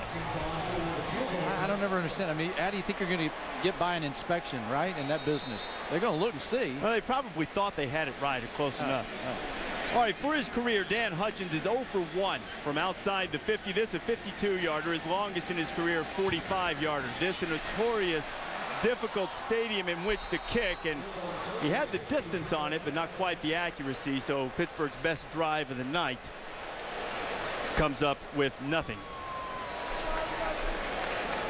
All right, Miami has a 10-point lead, 11 seconds to go here in the first half. And frankly, guys, if not for the Hurricanes' miscues, this score might be out of hand already. We've had 2 interceptions thrown by Ja'Cory Harris so far in this football game, 4 penalties as well. A block in the back on this punt return negated a touchdown by Travis Benjamin. They had some illegal shift penalties down in the red zone. A lot of self-inflicted wounds, Craig, that have kept this score from blowing up. Frustration on the face of Randy Shannon, and Ja'Cory Harris will send him to the locker room. So despite all the miscues, the 2 turnovers, now -6 in the turnover category for the season. Still the Canes on the road taking a 10-point lead to halftime, and most times you'll take any lead you can get against a solid club on the road. Miami defense has dominated. Let's check in with Jen Brown, who's with Dave Wanstead. Coach, only 3 first downs in the first half. Why haven't you been able to get something going on offense? Well, I mean, we're going to have to. I mean, obviously, a combination. I mean, really. I mean, I wish I could sit here and say it was just the block, the offensive line or the backs or quarterbacks. I mean, we just got to come out and get into some type of rhythm. We had a little bit going there, and then we try to reverse pass, and we get sacked and knock ourselves out of it. So we just haven't executed good enough against a real good defense. Now, defensively on your side, you guys have given up 10 points, but you've also picked off Ja'Cory Harris twice. What do you like about what you've seen in your defense that's kept you in the game so far? Our defense is keeping us in the game right now. And in games like this, you have to. I mean, we got to come out the second half. We get the football. We got to make something happen early in the third quarter. That'll be the key. All right, Coach. Thanks. Reese? All right, Jen, so Wanstead's team going in with a 10-point deficit. Our score at the break, Miami 10, Pittsburgh nothing. Now it's time for the IBM halftime report with Dr. Lou, the greatest Panther of them all, Mark May, and John Saunders. John? Reese.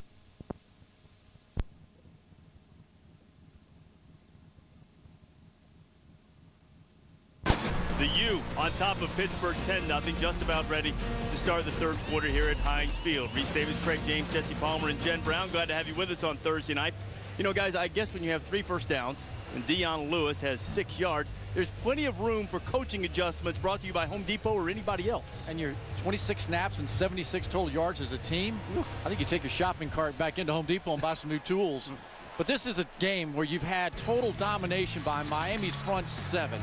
They have dominated the line of scrimmage and done it with a lot of just 4-man pressure. So you've got to do something that allows Sunseri, the quarterback, the young man, to untrack. Now, Ray Graham did a nice job, Jesse, of making people miss at the line of scrimmage. Then they put him out wide and threw him the ball. I thought that was a great adjustment. Dion Lewis is the reigning Big East Offensive Player of the Year, but we both argue Ray Graham's provided a spark to this Pittsburgh offense. And if I'm Frank Cignetti, the offensive coordinator at Pitt, I'm finding more ways to get Ray Graham involved both in the running game and the pass game.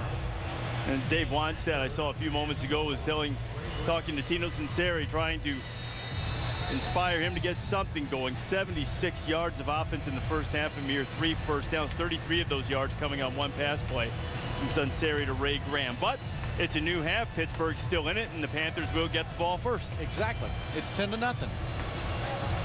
And we're underway in the third quarter. Cameron Sadler will take the kick from Matt Bosher, and he'll bring it out.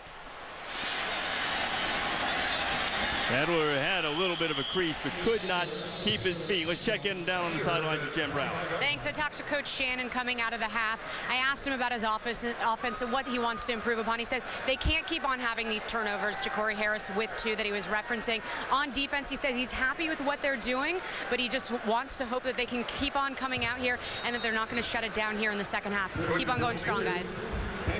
All right, Jen, you know, sometimes the national ranks that we refer to really don't mean a lot this early in the season, but Miami was already third worst in the country through their first 2 games in turnover margin. They were -4. Now, through the first half of this one, -6. First snap of the second half, Dion Lewis. We had 6 yards in the first half, just about doubled his total and maybe added 1 to it.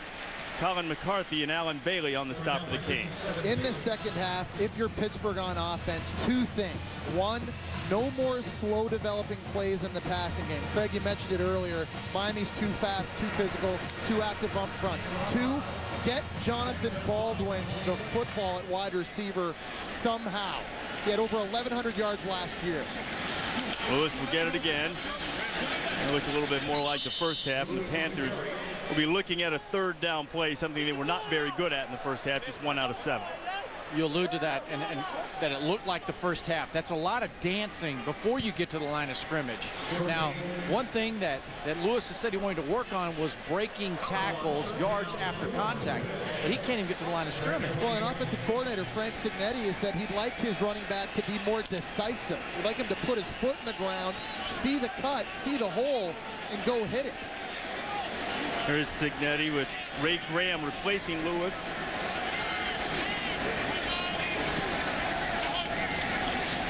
Terry, quick drop, quick pass. Graham has it, but he won't have the first down. A good open field tackle by Ray Armstrong. And it looks like a 3-and-out again for the Panthers.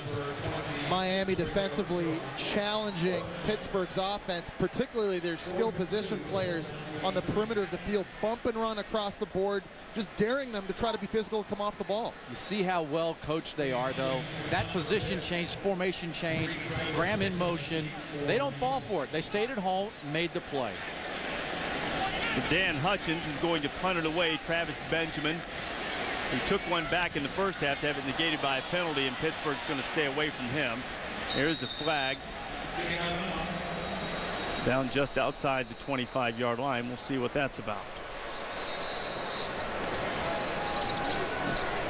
Well, a short punt that went out of bounds, but it did keep it out of the dangerous hands of Travis Benjamin. And it's not going to be a break for the Panthers. Pretty good field position here for the Hurricanes. They would have it on their own 44.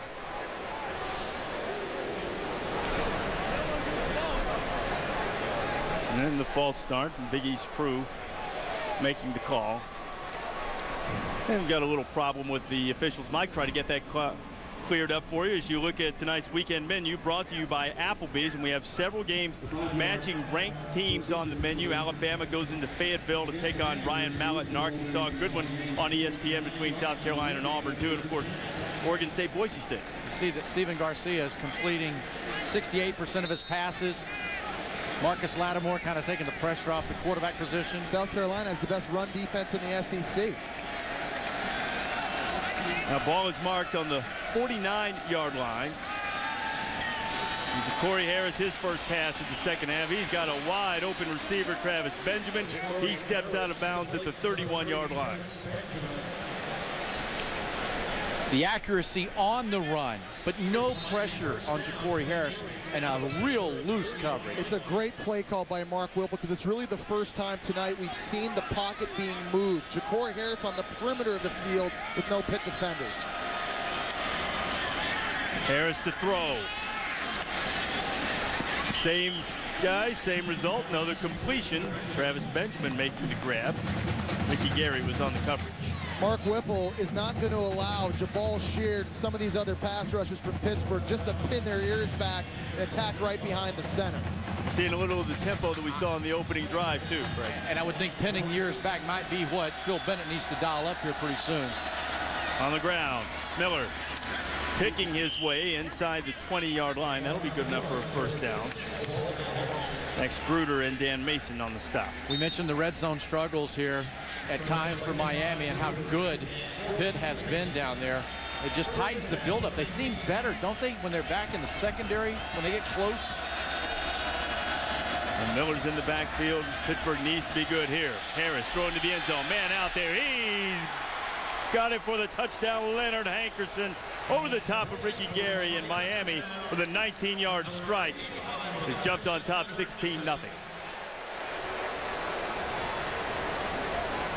Opened the first half with the drive, opened the second half with the drive, and they got Hankerson free in the end zone. Leonard Hankerson is the best route runner of these Miami wide receivers, just taking his time, showing great patience, using a stutter step to get behind the cornerback Ricky Gary, making it an easy throw for his quarterback. Bosher to put the PAT through, and he does, and the Canes with a 17-0 lead. Hankerson now with 16 straight games in which he's had a catch. This one's going to go for 6. Miami is rolling in the Berg, much to the chagrin of Dave Wannstedt.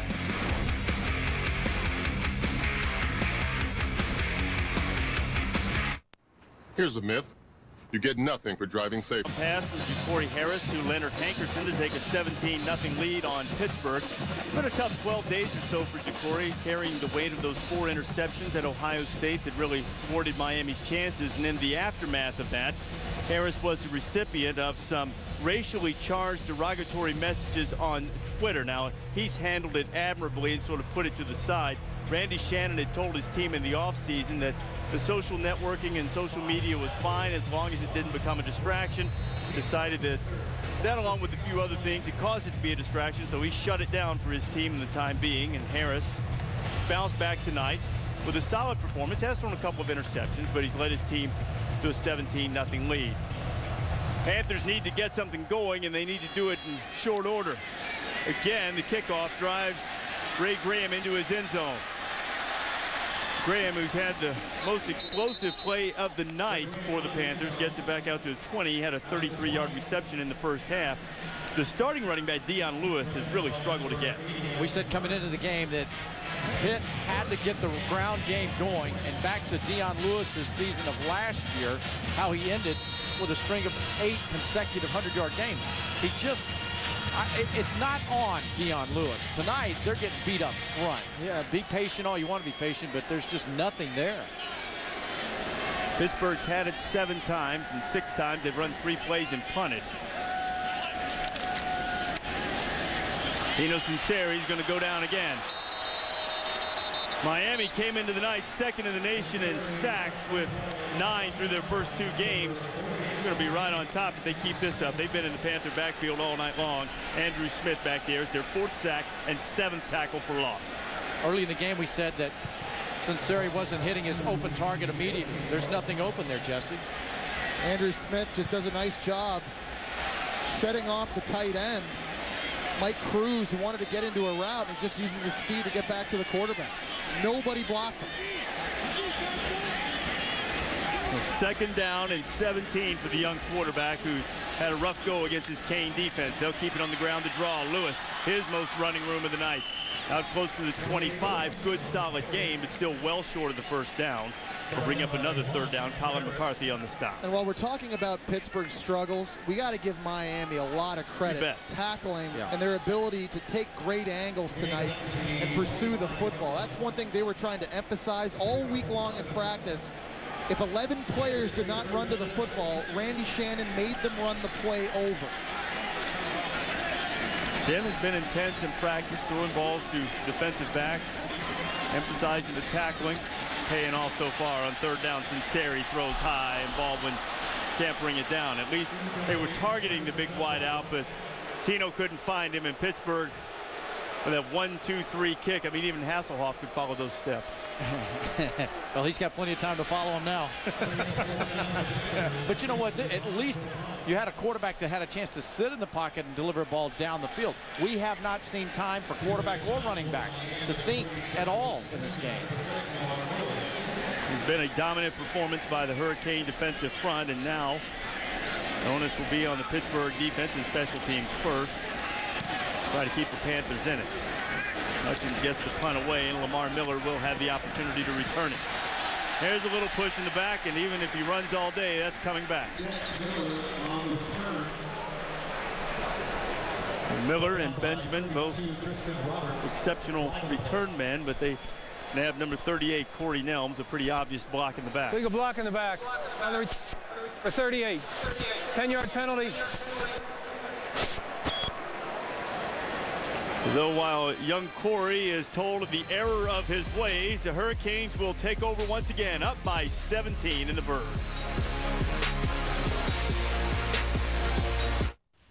It's positive. Positive. All those former Canes who keep such a close tie to the program, proud of the way their team has gone on the road and taken a 17-0 lead early in the third quarter tonight. Sebastian enjoying it, I'm sure. Corey Harris, the opening drive of the second half, took advantage of good field position, took his team to the end zone. Touchdown pass to Leonard Hankerson. Now the Canes have it for the second time in the third. Give inside to Damian Berry, a short gain as we check in with Jen Brown. Yeah, you guys are talking about that Pitt defense really taking it on the chin right now and getting beat up front. When they came off the field on that last scoring drive by Miami, the defensive line coach, Greg Gattuso, got in the face of the entire defensive line, really letting them have it. He was saying, let's go. You know, he's telling them to ignore the scoreboard and not let Miami walk all over them. It's something Pittsburgh's going to have to reach inside, Jen, and try to do before this thing gets out of hand. Corey Harris dumps it off nicely to avoid the rush. Richard Gordon stays on his feet. He'll have no gain. It'll be about, might have even lost one. It'll be third and long. If I'm coaching Pitt right now, I'm telling these guys along those lines not to give up, because this season is still in front of them. They may lose a game tonight, but you don't want to lose your heart and soul in the third game of the year. But Craig, they're lost because their identity for the last 2 years have been not to blitz. Without Greg Romius, they're entirely different. Corey Harris on third down. Bird has the catch. He's straining for the first down. There's a flag across the way. Oh gosh. Well, this the youngster is down, and it appears to be Dan Mason, the middle linebacker. Let's check out Mason and the penalty. Mason did not start tonight. Part of his punishment, he was along with the running back Jason Douglas, who earlier had been involved in an off-the-field incident that's been part of Pitt's issues over the last few days. We'll check in on Mason's status right after this. Miami with a 17-0 lead on Pittsburgh. Folks, welcome to the neighborhood. To kind of pay off the thought about just the off-the-field incidences, there's no problem here at Pitt. No, not Dave at all. Wanstead has everything under control, and schools around the country all realize, you know, we could be the next one tomorrow morning. It's the way life is today with young student athletes and the opportunity to, you know, have a misstep out there. And so you just got to be really careful of your student athlete today with what you do. You know, and I don't know if there's another head coach in the country that does more in terms of preventative measures to help his own players than Dave Wanstead. He has life skills programs that talk about drug abuse, alcohol, domestic violence. He has former NFL players, current NFL players come back to talk to the team about the responsibilities of being a Division I athlete. On the bye week, he goes around campus and takes class check, make sure his kids are in class. He really wants it. It's just not an act. I mean, he's genuinely here to mentor. Miami punted away. Cameron Sadler, that was a booming punt off the foot of Bosher, and Sadler's going to have a little running room. Flags flying all over the place. It seems like every return we've had has been a flag, and now there are going to be some more for some extracurricular activities. They're close to midfield, and Wanstead is out in a hurry, getting right in the grill of one of his players. I believe that might be Buddy Jackson again, incurring the wrath of Dave Wanstead. Been flags flying on virtually every punt play, it seems, the last few times. They had a touchdown negated by a block in the back, and then there's some other things going on in this particular punt play as well. Officials sorting them all out. There are two fouls on the play. Legal block in the back on the return team, number 58. 10-yard penalty.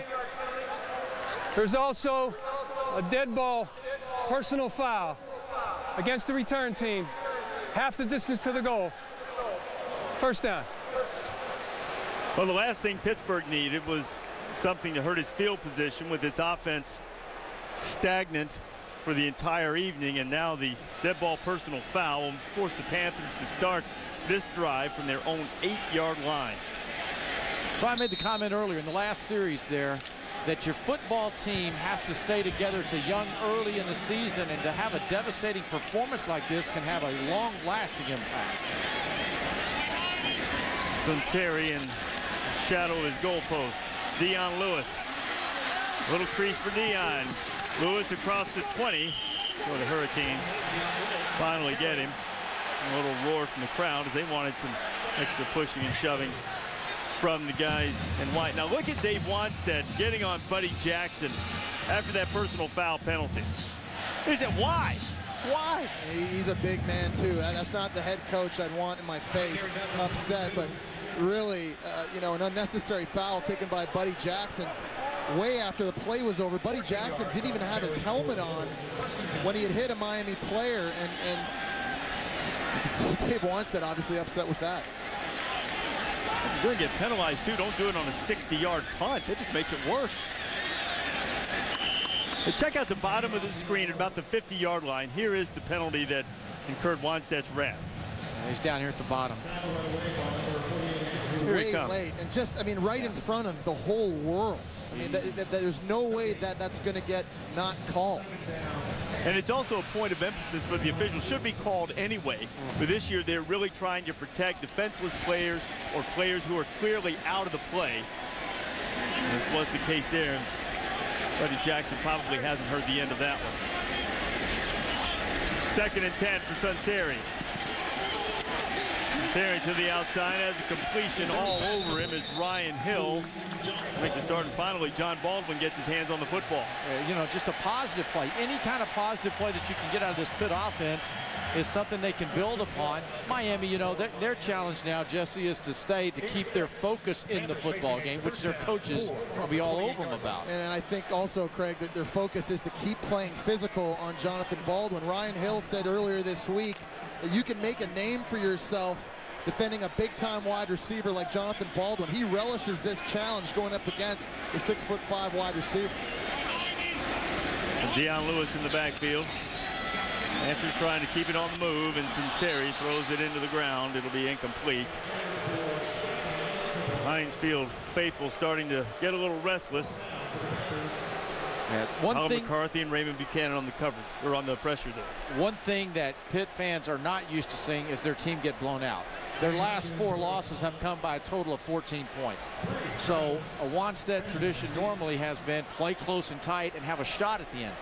They're not usually down 17-0 and completely out of it. Pittsburgh will have to punt it away again. Benjamin won't be able to get his hands on it. And a good punt off the foot of Dan Hutchins will pin Miami back inside. It's 20. Don't forget, Friday night, college football, number 4 TCU going on the road to take on the Ponies of SMU. June Jones' team in that high-powered passing attack. TCU remaining in contention for another BCS berth. College football prime time on ESPN Friday at 8 o'clock Eastern time. Tessitore and Rod Gilmore will have that one for you, and a pretty good matchup of quarterbacks out there between the Frogs and the Ponies. Andy Dalton's very strong and solid, and TCU is a great team. And you know what's interesting, in the rankings in the state of Texas, they are the best team in the state of Texas. Not sure Longhorn fans like that.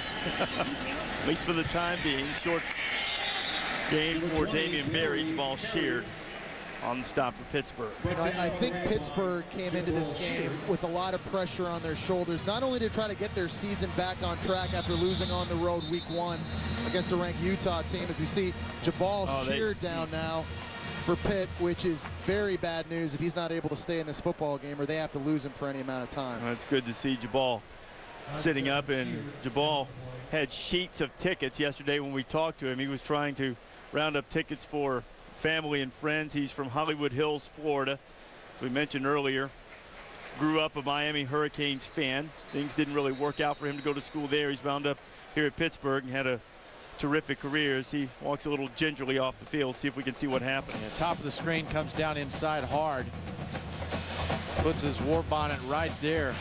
You like that, don't you? Yeah, you brought me something. I like it. Stick with me. We'll be here. With Greg Romeus already out, having had back surgery and sheared, limping off, and Dan Mason a few moments ago, the middle linebacker, being carted off what appeared to be a significant injury to his leg. Panthers defense is getting thinner in a hurry. Harris complete. Got Hankerson. Antoine Reed was on the coverage. And that's a route Miami has had all night long. Those deep comeback routes on the perimeter of the field, isolated, single coverage. Here Leonard Hankerson doing a nice job. He works inside, actually gets in bad position. You want to be on the outside when you run a comeback, but then he's able to use that swim move to get better position on the outside. They were furious at Miami with the number of drops against Ohio State, 8 or 9, depends on who you talk to. Some of them were questionable, but the lack of discipline on routes was something they couldn't handle. On first down, Barry gets across the 25. Going back to what I was saying earlier, Pittsburgh had a lot of pressure coming in this game. They wanted this game not only to be a statement for themselves, but for the Big East Conference as well. They understand that the Big East right now is only 4-9 against Football Bowl Subdivision BCS teams. And they've only won 1 game so far against an automatic qualifying team. We did last Thursday. Cincinnati went into NC State, and that wasn't a good matchup. And so the ACC is really putting it to the Big East right now. The ACC has struggled at times as well, and this time Damian Barry's not going to have anywhere to run. That lone victory against a team from another team from a BCS conference came with West Virginia's victory over Maryland. The Mountaineers will have a chance against LSU this weekend too, as you see the Big East standings. You know what, and right now West Virginia, and going into LSU on Saturday night, they really need to go in there and play well. You can look at any of those teams in there and not really come away and say, okay, that's the team I've got my hands with. Geno Smith at West Virginia, Tavon Austin, those young guys with the Mountaineers, they might be the bell cow for the Big East. Remember, there's a BCS bid up for grabs from that group. Third down. Harris takes a deep shot with Benjamin. Some contact along the side, but everybody keeps their handkerchiefs in their pocket. And it'll be 4th down for the Hurricanes. ACC is totally unpredictable, too. You know, another Pittsburgh player on the sideline. This is Ricky Gary, the starting senior cornerback. This has really kind of turned into a nightmare early for Pittsburgh this season. Not with these injuries. Ricky Gary was a field corner the coaching staff said had been playing extremely well early this season. There's another guy they just cannot afford to have injured. When you consider that they've really now struggled getting a pass rush without Greg Romeus, they need big-time playmakers in the secondary. They hope to get Greg Romeus back sooner. They're hoping about 5 weeks as we take a look. But there's no guarantee with the back. It's tough. Oh, man, misstep again. That's a gruesome one. They're attending and helping Ricky Gary off, and Dom DeSico, your standout strong safety, who had an interception earlier tonight, has been battling a hamstring problem really since early in the season. He only played a couple of series against Utah, and he's missed some time here tonight as well. Gary, as I'm looking along the sidelines there, as you see, is on his feet being assisted, but the nasty looking spill he took. Getting deep in the third, things have not gone the Panthers' way. Tried to hit the Bosher, couldn't do it. They did force him into a poor kick. So for one of the few times tonight, Panthers will at least start this possession with good field position. Let's check in with Jen Brown.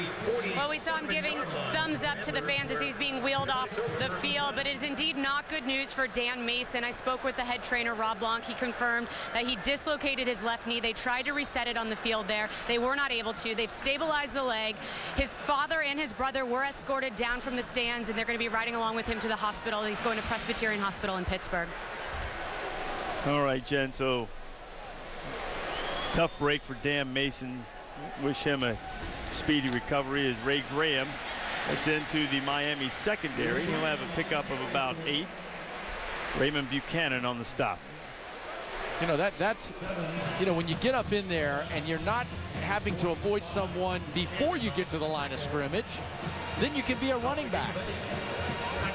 Man, but Miami has played downhill. Their defense tonight has recognized plays, formations, and they have owned the O-line.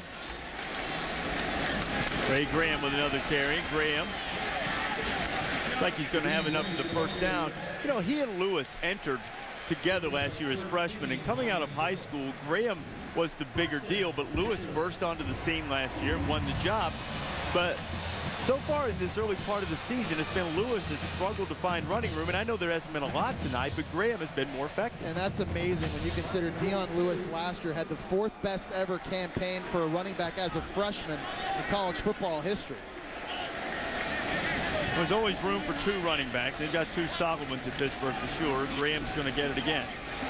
Hesitates and gets nothing. Brandon Harris gets in. Good play in the backfield and celebrates with his teammates.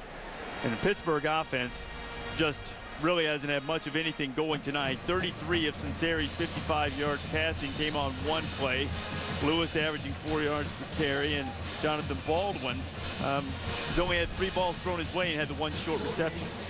Missing the 2 outstanding tight ends they had here in Dickerson and Bynum being gone in the running game and the passing game really has negatively impacted this football team. Second down.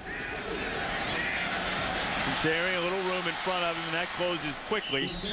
Tino ducks just short of the 35-yard line. Jordan Futch was after it. This would be huge if Pittsburgh could capitalize now on this drive and score a touchdown, put some points on the board, get this thing back to a 2-possession game. We've talked about how much Miami's dominated tonight.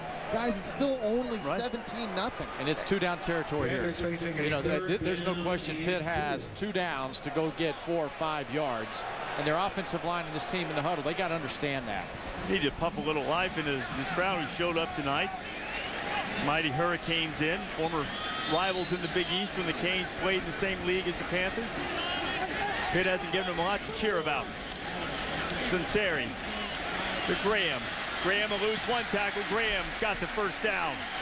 Colin McCarthy had a chance to stop Ray Graham. He slipped through 1, and the Panthers will move the chains.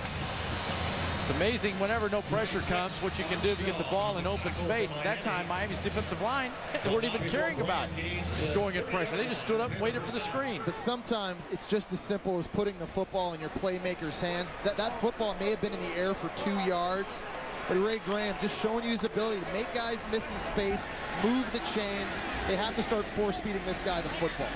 This is the closest Pittsburgh has been to the goal line tonight. They're on the Miami 30. Sunseri taking a shot on first down. He took it in the chops, throwing high. Baldwin's out there, out of the back of the end zone, incomplete. There is a flag back where Tino Sunseri let go of the ball, and Pittsburgh may be about to catch a break. Here's roughing the passer. Roughing the passer. On the defense. A blow to the head. 15-yard penalty. First down. Here's an example where Miami is going to try to bring pressure from the outside of the field. And running back Ray Graham actually misses the block. He kind of releases as if he's going to check out. That was Raymond Buchanan on the shot right in the head. You know, that second shot might have been the one that got him. Yeah. You know, the first one, it hands up, and then the second little shot to the head as he went down. We mentioned earlier on the personal foul call against Pittsburgh, officials are targeting that and not letting you get away with that kind of stuff. Baldwin. Yeah, to the head, you just can't do it. And Graham's not supposed to let that go by. No. He's got a block there. Well, they're going to look again and see if Baldwin. No, I think they got it right. I think he's out of bounds. Right. So Pittsburgh about that close. I don't think that back foot was still on the ground when he made the catch. Or was the left foot on the ground? Now he has to come back in. He has to re-enter the field to be back in. Oh, yeah. You know, he'd gone out. He's not back in. I give Tino Sunseri credit for trying to take a shot to his big play receiver. Craig, I'm with you. Ray Graham is not supposed to free release when he sees a white jersey coming in. It was a great job by just Sunseri getting the football out and giving his big play receiver a shot. I think that's the deepest ball we've seen tonight, isn't it? Yeah, from Pitt. All right, they've had a look, and we'll see. After further review, the ruling on the field is confirmed. The player was out of bounds when he caught the ball. But still, it'll be 1st and 10 on the 15. The chase for the NASCAR Sprint Cup continues Sunday. Denny Hamlin's going for his 7th victory of the season. Clint Boyer won it last week, and it cost him 150 points in the chase standings when his car didn't meet NASCAR-approved specifications. Chase for the NASCAR Sprint Cup at Dover on ESPN Sunday at 1, presented by Burger King. So Hamlin is out front. Harvick 45 points away, and Kyle Busch 62 out. Jeff Gordon, Kurt Busch rounding out the top 5. Well, Pittsburgh trying to make it a game here as we get inside a minute to go in the 3rd quarter. Down 17-0. Easily their best drive of the night. Lewis has it. Dion bouncing toward the corner, and he can't run away from the Canes defense. Chased out of bounds by Raymond Buchanan. It went down, and the crowd wanted another flag.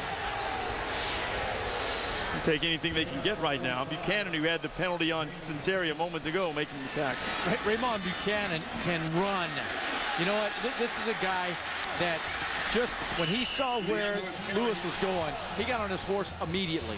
I'm not so sure here. I mean, I don't know if he's trying to let go, if he just gets caught up with Dion Lewis's legs and they all tumble down, but that looked like another penalty to me.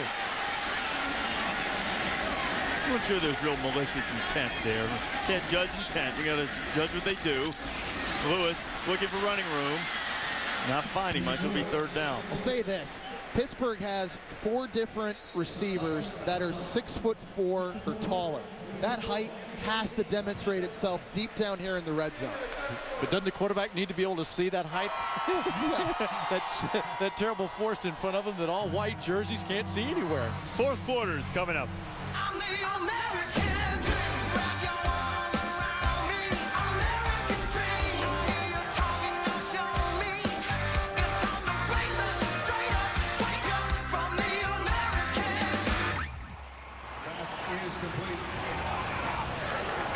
ESPN College Football Primetime, South Carolina Auburn, Saturday at 7:45 Eastern. Folks, Applebee's 2 for $20 is better than ever this season. That's right, Boomer. Applebee's 2 for $20 is stuffed with more flavor, like Florentine ravioli with chicken. 1 appetizer, 2 entrees, $20.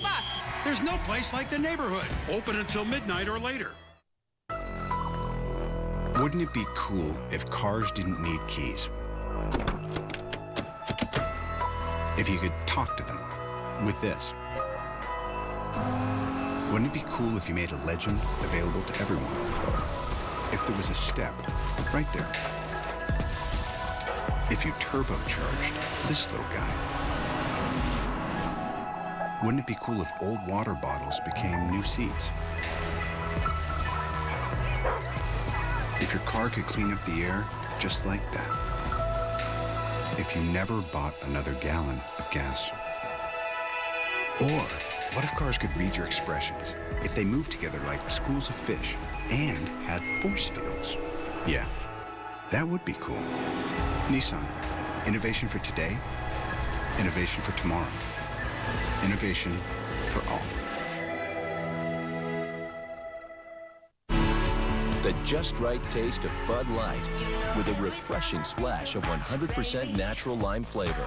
One taste and you'll find the good time lime. Bud Light Lime. I'm daydreaming again. Yeah! Always getting attention. But some of you still don't know quack about... So I'll serve it up.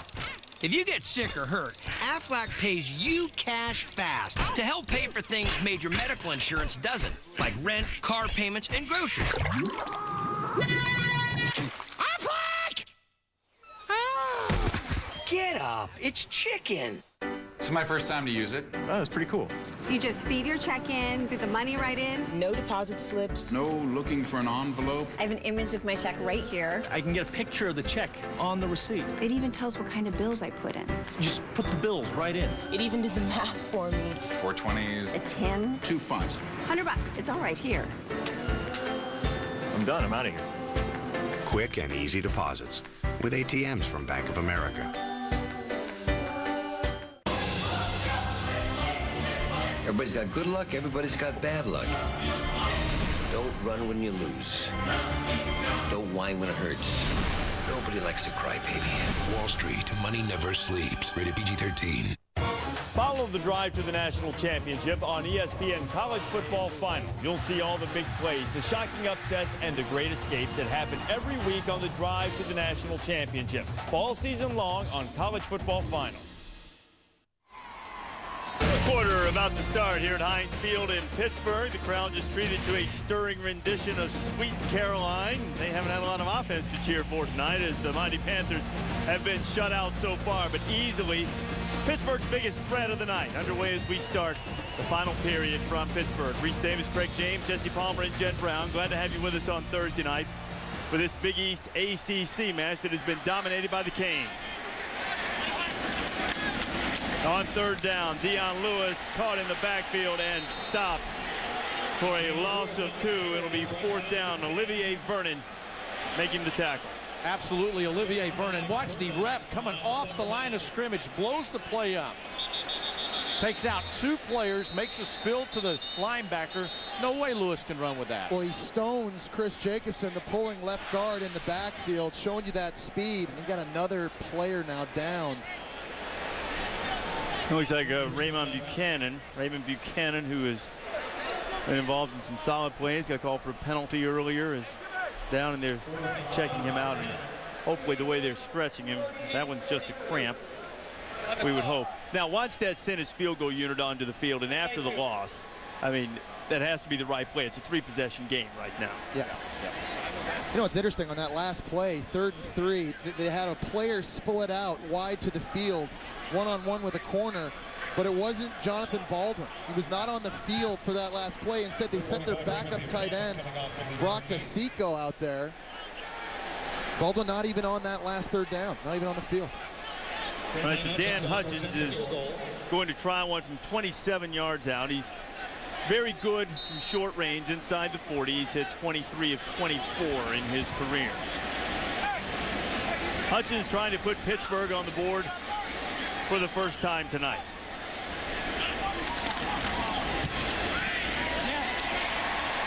And the Panthers have 3. So just 2 touchdowns behind. Their defense will have to make another stand. Miami has the 14-point lead. Celebrating its 6th year, sponsoring the Good Hands Field Goal Nets, All-State makes contributions to participating universities' general scholarship funds for each field goal and extra point kick. To date, All-State has contributed more than $2.1 million in scholarship money. I got a recommendation for Pitt's offense. What do you got? I'd find a way to put Ray Graham in the game at the same time with Dion Lewis.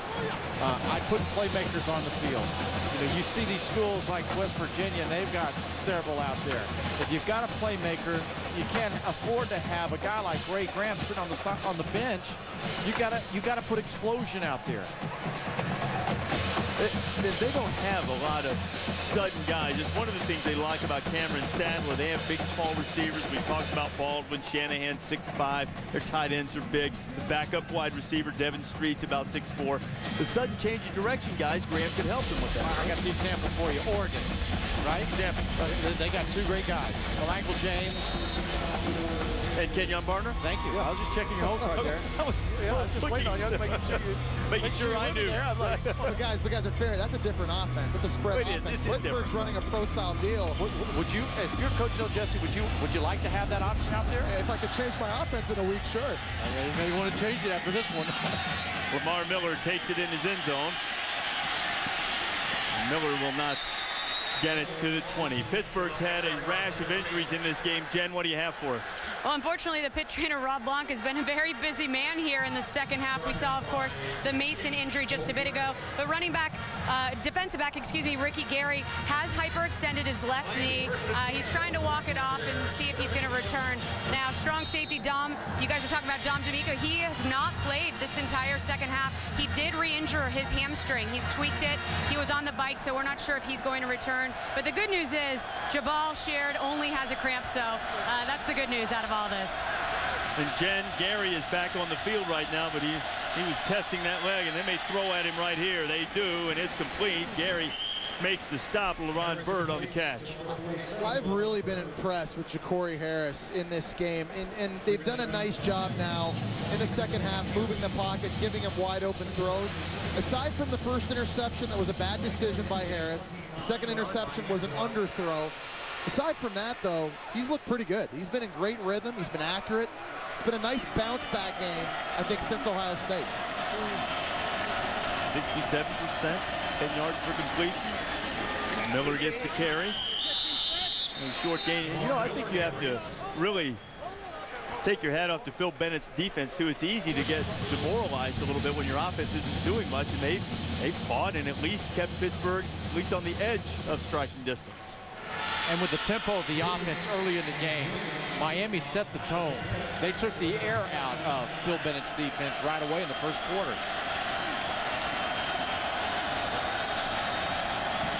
Harris on second down.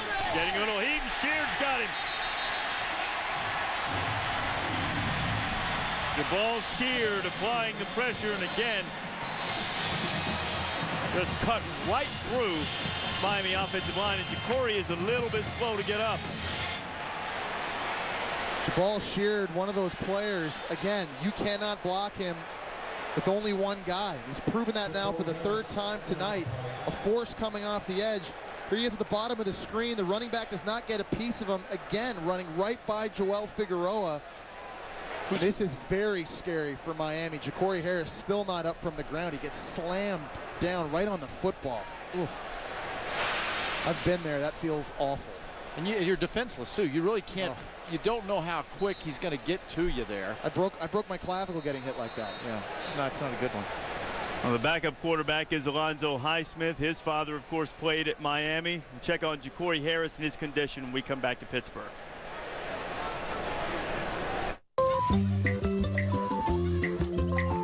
Well, we get along. Yeah, we really do. And there's nothing wrong with what I feel for you. I can hang around till the leaves are brown and the summer's gone. When you're not worried about potential dangers, the world can be a far less threatening place. Take the scary out of life with Travelers Insurance and see the world in a different light.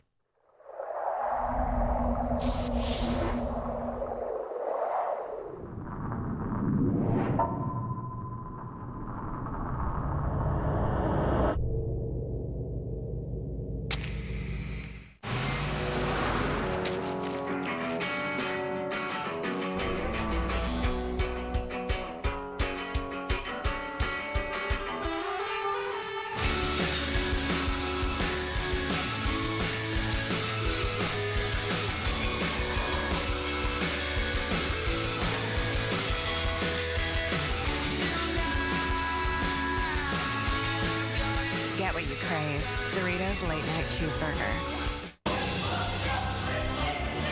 Everybody's got good luck, everybody's got bad luck. Don't run when you lose. Don't whine when it hurts. Nobody likes a crybaby. Wall Street, money never sleeps. Rated PG-13. This here New Orleans, anything goes, as long as you don't disrespect the Saints. My neighbor got DirecTV. Now he watches them Falcon games every Sunday. Downright disgraceful.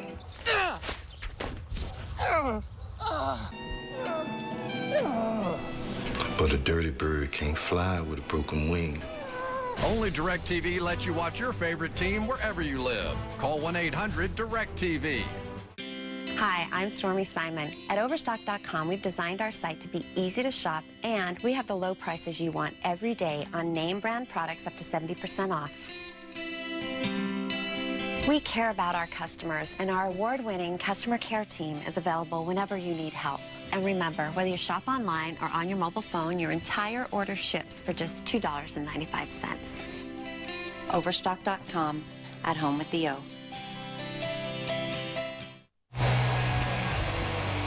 Miami holding its breath as the training staff looks at quarterback Ja'Cory Harris on the sidelines. They appear to be looking at his left shoulder after Jabal Sheard sacked him.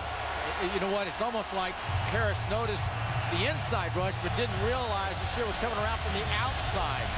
The entire Miami team was just huddling on the sideline, getting direction from head coach Randy Shannon, holding their breath to find out what happens with Ja'Cory Harris. So in the meantime, Alonzo Highsmith, his father was a standout running back for the U in the 80s, comes in, playing it safe, hands it off to Lamar Miller, and Pittsburgh inspired, perhaps sensing a chance, down by 14 as the clock inside 13 minutes to go. Highsmith is a sophomore. He led it last year as a true freshman. He's from Hightower High School in Texas. In the top 25 in the country among high school prospects coming out, according to ESPNU.com. He hasn't had a lot of experience, played some in the Florida A&M game this year. Hit 4 of his 7 passes, did throw an interception. After that interception, Ja'Cory Harris said, don't worry, I went through 17 of them last year. Bosher. Right, Sadler back to the 40, and he put it on the ground, and the Hurricanes have it. And Pittsburgh just can't get out of its own way tonight. If you want to cover up perhaps a weakness without your starting quarterback when the backup is coming into the game, a little momentum from the crowd starting to change, your special teams picks you up, gives you a safety cushion. Well, and for Pittsburgh, just again, the lack of attention to detail in this football game, I'd argue there was a lot of momentum starting to shift right there. This crowd was getting excited. Players on the Pittsburgh bench started jumping up and down. You can see it all in the expression of Dave Wanstead's face. That is a huge blown opportunity. And Ja'Cory Harris is back at quarterback for the Hurricanes. And Harris coming out to try to finish the game. He missed the handoff, and now Harris is going to get out of bounds before anybody can put a hit on him. Reaching out for Damian Berry, and the timing was messed up on the handoff. Yeah, there were 12 days off for these teams, right? Yeah. And you could sense that both coaches didn't like that. And Wanstead was talking about how his team's had a couple of Thursday games, and it's been an awkward start for them. I had a sense, at least from my standpoint, I had a better feel. Miami had played Ohio State. They'd been to a real high level, knew what to expect from them. Harris got away with this earlier and came up with a big play when he caught Pittsburgh in the neutral zone. He snapped it quickly, tried to get it out to Benjamin. This time it was incomplete. Offside, 35 defense, 5-yard penalty, second down. Number 35 on the defense, defensive end Brandon Lindsay, who was caught. You got to look at Jason Hendricks, one of the defensive backs. Ja'Cory Harris showing some great toughness, coming right back into the football game, and Mark Whipple not laying off. He's throwing the football, he's back in. He's not trying to protect his quarterback right now necessarily with play calls. Well, if you can play, make a play call. If you're in the game, run the offense. Well, Harris still appears to be favoring that arm, but it is his non-throwing arm. Give to Berry, he slipped the tackle, and there he goes. Damian Berry's inside the 20. Still on his feet before he's pushed out of bounds. A missed tackle in the backfield. Jabal Sheard couldn't quite get him to the ground, and a 27-yard gain for the Canes. Hey, this is the power of being 6 feet. Sheard doesn't get down low enough, and the strength of Berry there. That's why he averages 6'3" a carry. You know, he almost had that 100 yards against Ohio State, which would have been the first back since 08. So you know the man's talented. Well, he's 215 pounds. He's got a lot of leg strength, and you see being able to break that tackle. The expression on the face of Cameron Sadler. He is the one who couldn't handle the punt. Berry is stopped right at the 10. It'll be second down. Jason Hendricks on the stop. Sadler on that muffed punt had Colin McCarthy close, but let it get into his pads, put it on the ground, and Miami was there to cover it up, and now they're trying to cash it in. We head toward 11 minutes to go. Harris. Got a man. Touchdown, Travis Benjamin. Right on the money from the junior quarterback to the speedy receiver, and Miami might have just put this one away.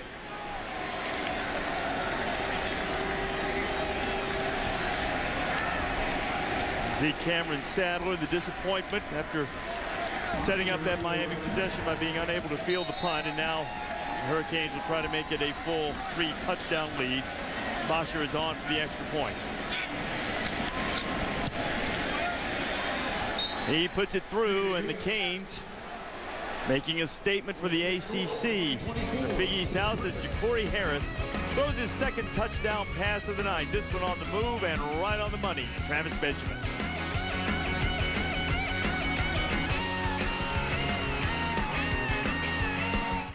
With Capital One's Venture Card, we get classics you love and new flavors you'll crave.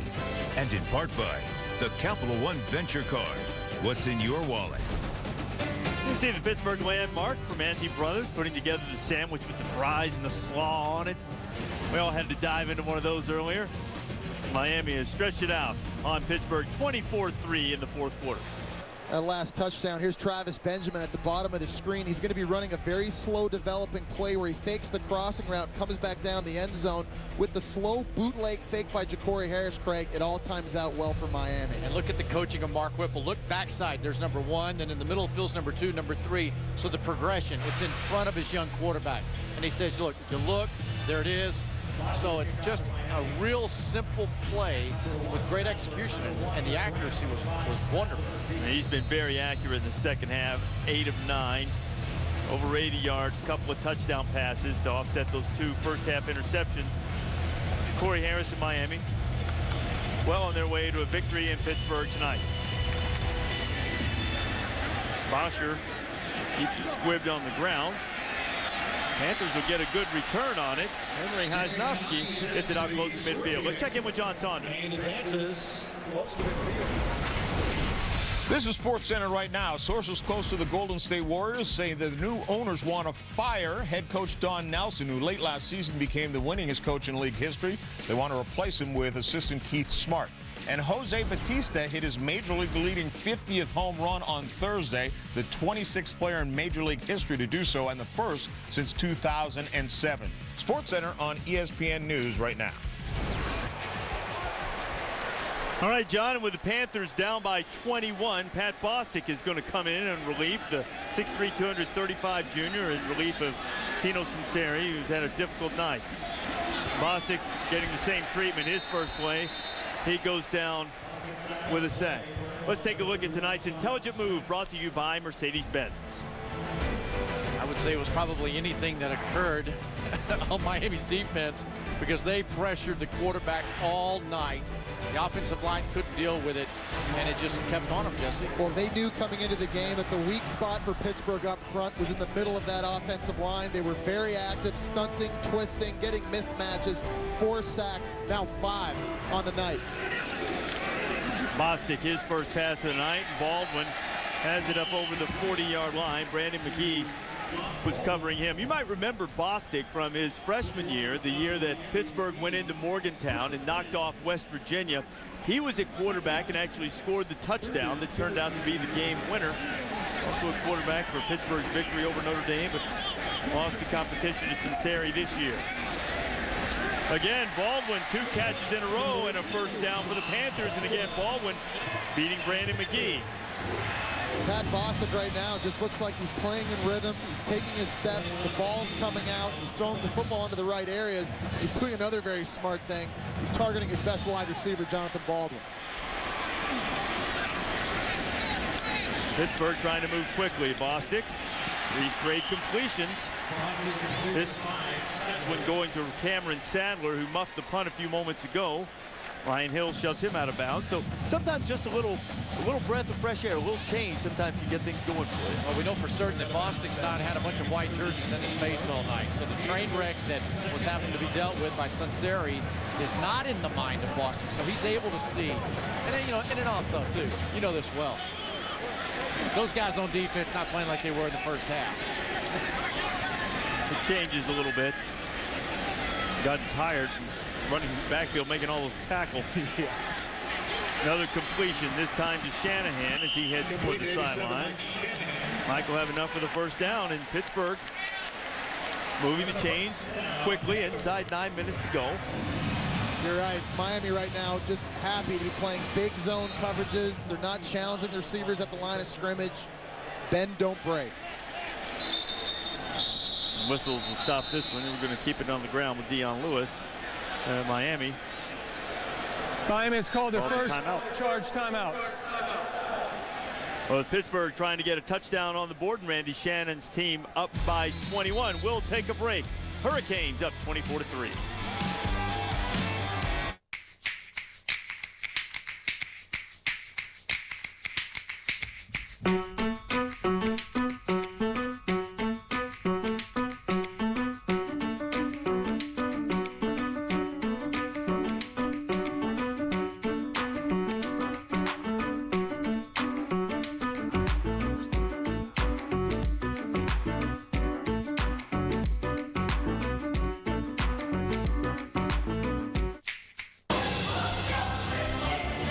Everybody's got good luck, everybody's got bad luck. Don't run when you lose. Don't whine when it hurts. Nobody likes a crybaby. Wall Street, money never sleeps. Rated PG-13. It says turn right. It says you like soft rock. It says you like cool jams. I do like cool jams. It says you're not real. Sorry. It says Mackenzie Ellard got that exact same dress. It says it's the second switch. Right? AT&T feels everyone should have access on the go, so we're making mobile broadband more affordable. Introducing new smartphone data plans starting at only $15. AT&T. Rethink possible. I'm a Wrangler guy. Always have been, always will be. I was wearing Wranglers long before I went pro, and I've stuck with them ever since. They just fit the way jeans should fit. Relaxed and comfortable. That's my Wrangler story. What's yours? Wrangler 5-star premium denim jeans. I gotta say, nothing beats Wrangler comfort. For long-lasting comfort, the right choice is Wrangler. Wrangler, real comfortable jeans.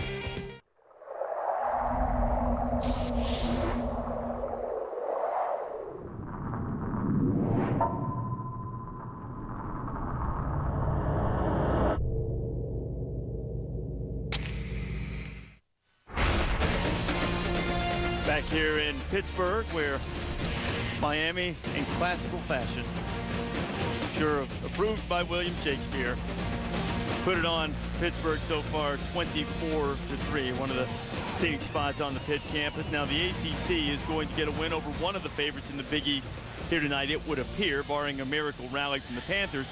With all these teams ranked in the preseason, only the Hurricanes remain. What do you think of Miami as it relates to the rest of the league? I think right now they're at the top for certain in the conference, but each one of those teams in there has the ability to jump up and beat them. Bostic seeing a little more pressure, throwing for Baldwin. John turns around and he bobbles it a little bit. He was juggling it as he went out of bounds. It'll be incomplete. Frank Cignetti, the offensive coordinator, told us that Jonathan Baldwin is the best receiver he's ever coached at tracking footballs, and that's saying something because Cignetti coached 3 seasons in the National Football League. He does a great job finding the football. He gets a foot down in bounds, but he doesn't catch it the first time, and that's why this pass is ruled incomplete. It's a great call. Baldwin very nearly made a spectacular grab, but couldn't quite haul it in. It'll be second down for Pat Bostic off the bench, trying to spark the Panthers. Heat comes again, throws it up for Baldwin again. Ryan Hill was on the coverage. The fans down in that end, the ones who are left, wanting a flag, but if anything, Baldwin made sure Hill didn't run intercept the ball. Reese, back to your question about the ACC. I mean, don't you think, Georgia Tech, they're not going away. No. Clemson, they're going nowhere. North Carolina State looked good. We saw them last week. Yeah, guys, good point. No team has gone through conference play in the ACC unscathed since FSU did it in 2000. And this historically has been a conference where teams beat up on each other inside. It's tough. Yeah. That was prior to the advent of the ACC championship game when the Seminoles, in their glory days, ripping through the ACC. Bostic quickly out to Sadler. Sadler didn't catch it, but Shanahan did. Nice little assist. Just had Jamie Dixon up here in the booth, the basketball coach of Pittsburgh. You would approve of the no-look pass and the assist from Sadler. There's a spot in the slot that you were asking about from me a while ago. Ray Graham could play, right? Put him over there and let him run and do something, get him in space. But that's great concentration and another war bonnet on the ground. That's just how you draw it up. It's an alley-oop behind the back, no-look, fast break. Mike Shanahan used to play basketball with Jonathan Baldwin when they were 14 on the same AAU team, so he'll take that guaranteed. An 8-yard pickup. It'll bring up 4th down. There's no question for Wannstedt here. He put the field goal on the board last time when it was 17-0 to get it within a 2-score game. When the Canes stuck another touchdown on the board. Got to try to get one here if you're going to have any chance at all. You know, in fairness, Pat Bostic has looked pretty good here on this drive. And granted, you know, Miami hasn't dialed up a ton of pressure.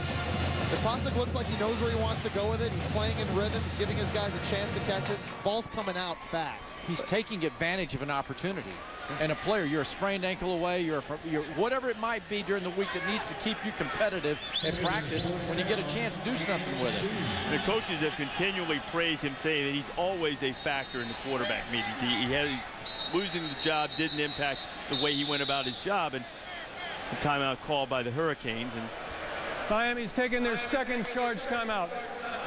A lot of times that's a difficult thing to do for a backup quarterback, especially a guy like Bostic, who's been in the program. He has his degree. He, you know, you kind of lose a little of that intensity, but he's been an exemplary teammate in a backup role, and he's played well so far tonight. There are a lot of coaches around the country now that are their strategy is they're going to play guys 30, 40, they're starters. That means that somebody else is going to get in 10 or 12, and it keeps them all motivated in practice. Well, a guy who would never change a quarterback, Steve Spurrier, leads South Carolina into Auburn.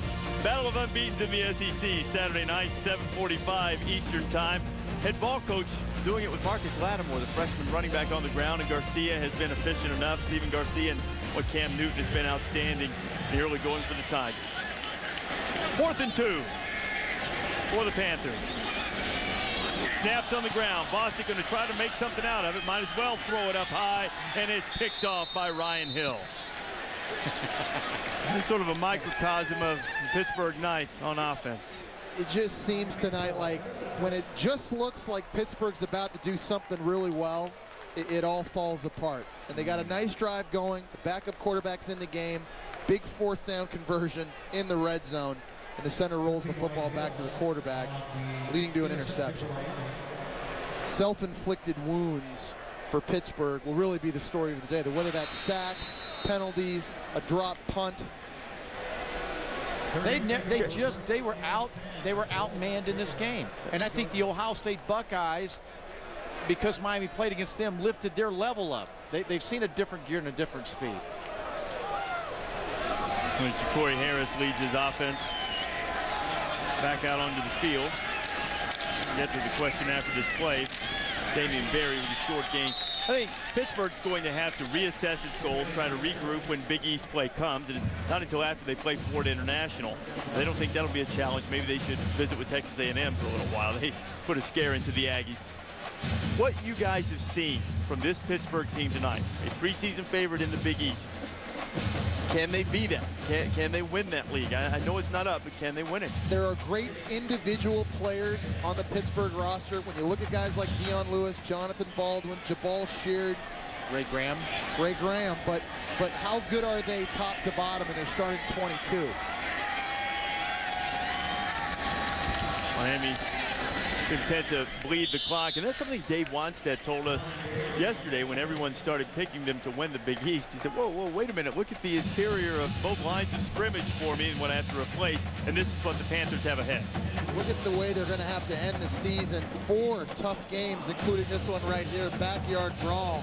They'll have that at home, but they got to get this thing figured out quick. I had them high in my preseason ballot. So did I. Because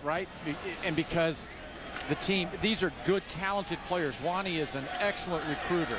I figured whoever the quarterback was going to be, with Dion Lewis and Ray Graham, they were going to be something. On 3rd down, Ja'Cory Harris. Another helmet comes off. Benjamin drops the football. The flags are dropped. A helmet's dropped. A lot of stuff on the ground. There's Jabal Sheard, who's going to retrieve his headgear. Personal foul. Hands to the face. 61 offense. Penalties declined. 4th down.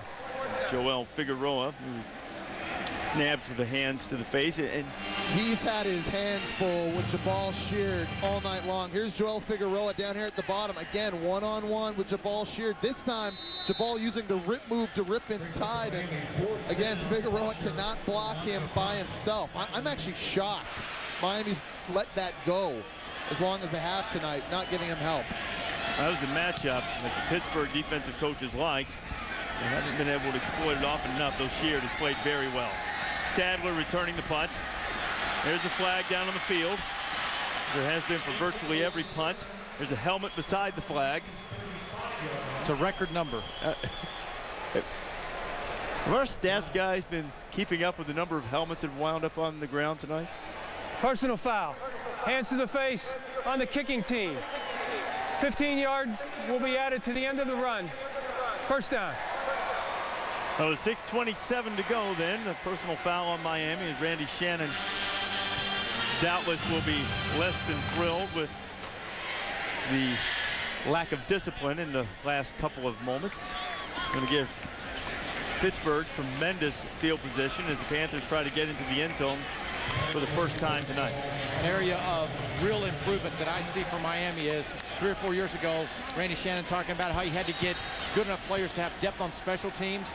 Colin McCarthy on punt coverage, he's there all the time. Now Randy can put really good players on his special teams. Good return by Cameron Sadler. Sets up Pat Bostic from the Miami 20. Bostic trying to strike quickly, throwing it high, and he is intercepted. Baldwin never really made a play on that ball, and DeMarcus Van Dyke's going to run with it. DeMarcus is going to make a play, and he may score. Van Dyke does not get by Shanahan. He took it back about 75 yards, and Baldwin, whose strong suit is tracking the ball, never made an effort to track that one. Jonathan Baldwin does not even try to compete for this football. And I understand Jonathan Baldwin only has 3 catches for 26 yards. It looked like he never even found it in the air. He's looking back at his quarterback.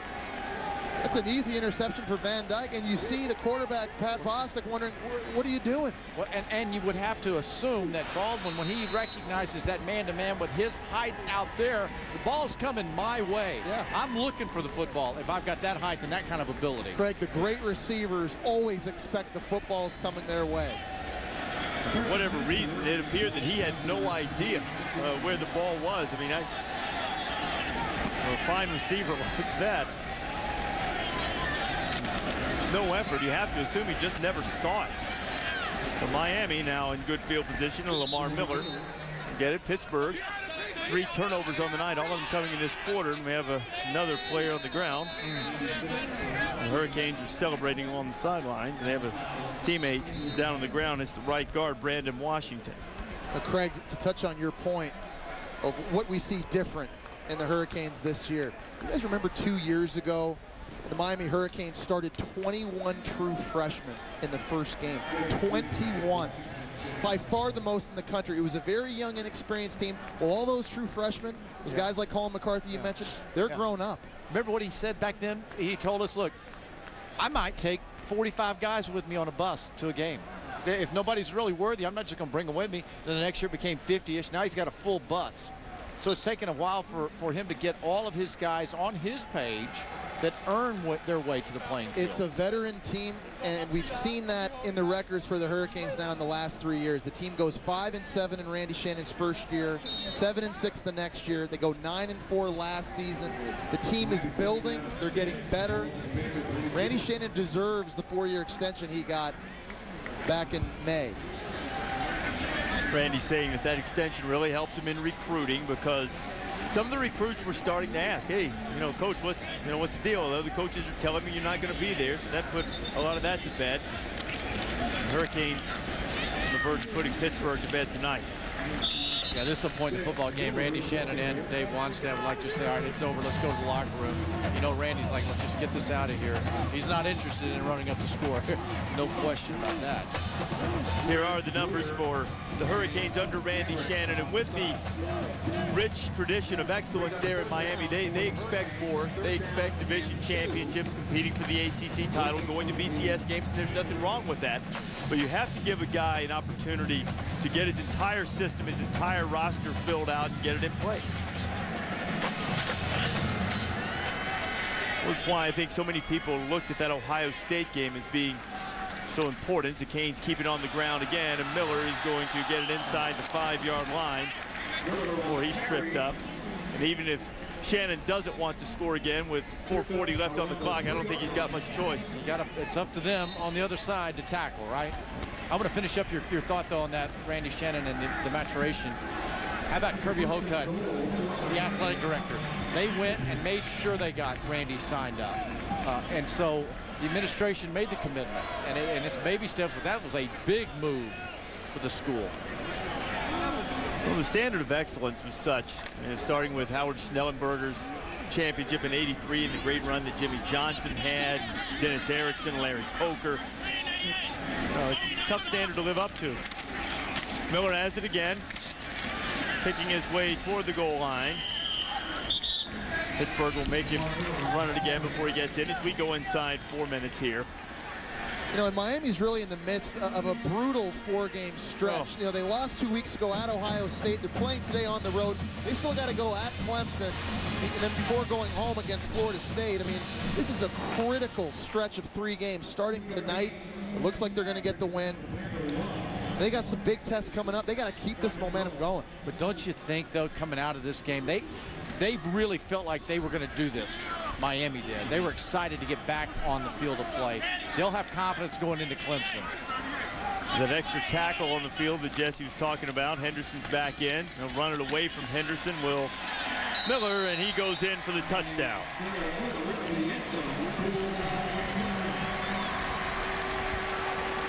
Heinz Field just about emptied out. There's a little pocket of Miami fans over in the corner celebrating the Miller touchdown. 5-play, 26-yard scoring drive after the long interception return by Van Dyke. And the Canes have turned it into a blowout. Yeah, nice little block here by the fullback, Patrick Hill. Comes out of his bullfrog stance. Leverage underneath. Scores with his man.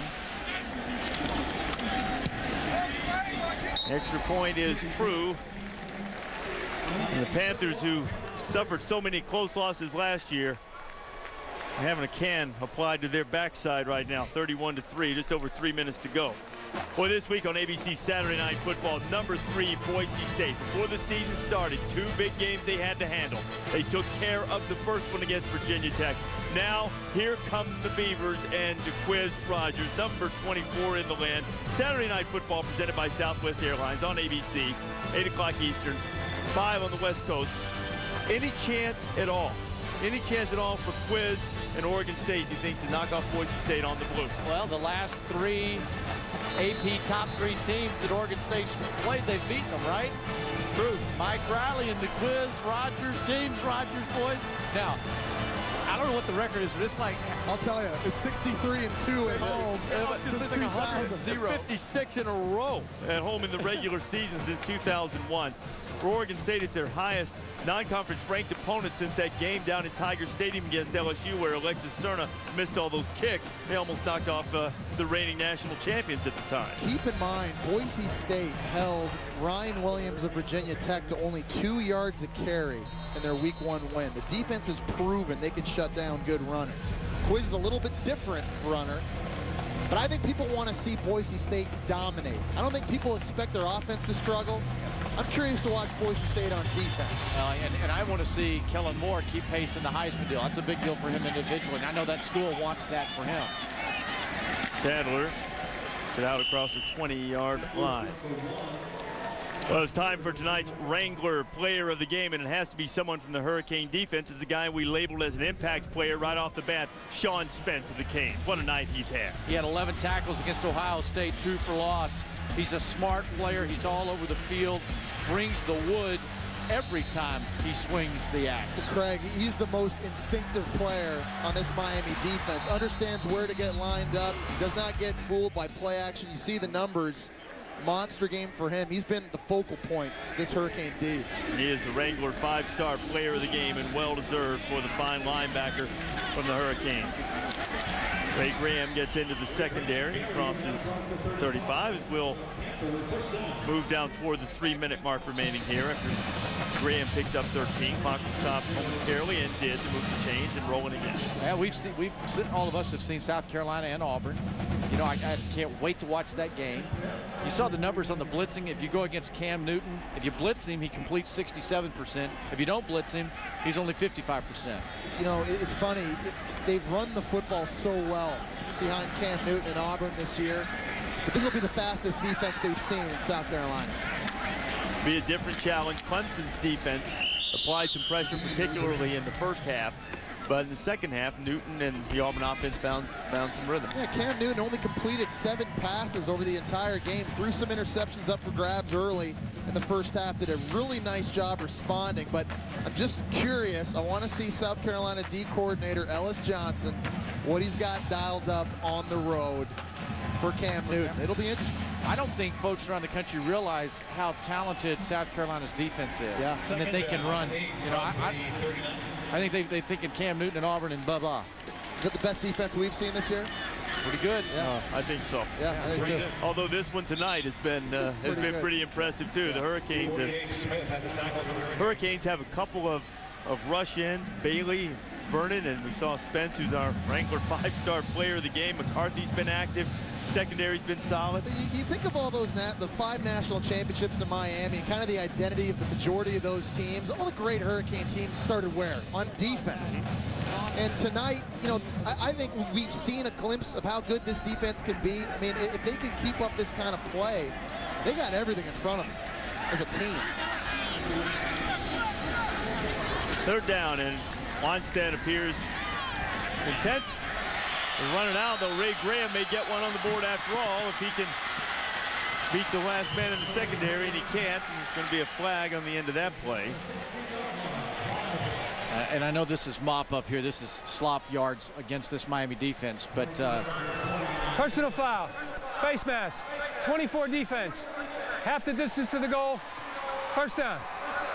Last year we saw Miami on a Thursday night dominate a Georgia Tech team. And then the next week, the rest of the ways they kind of fell apart, right? So consistency.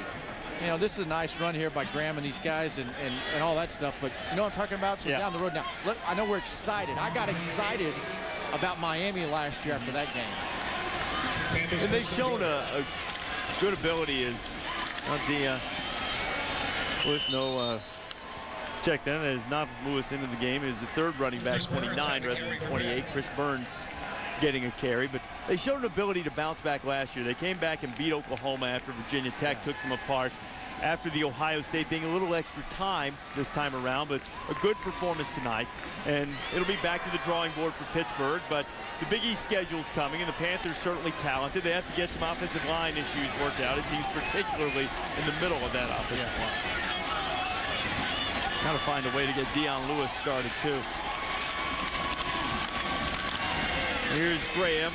Pittsburgh's going to keep it on the ground.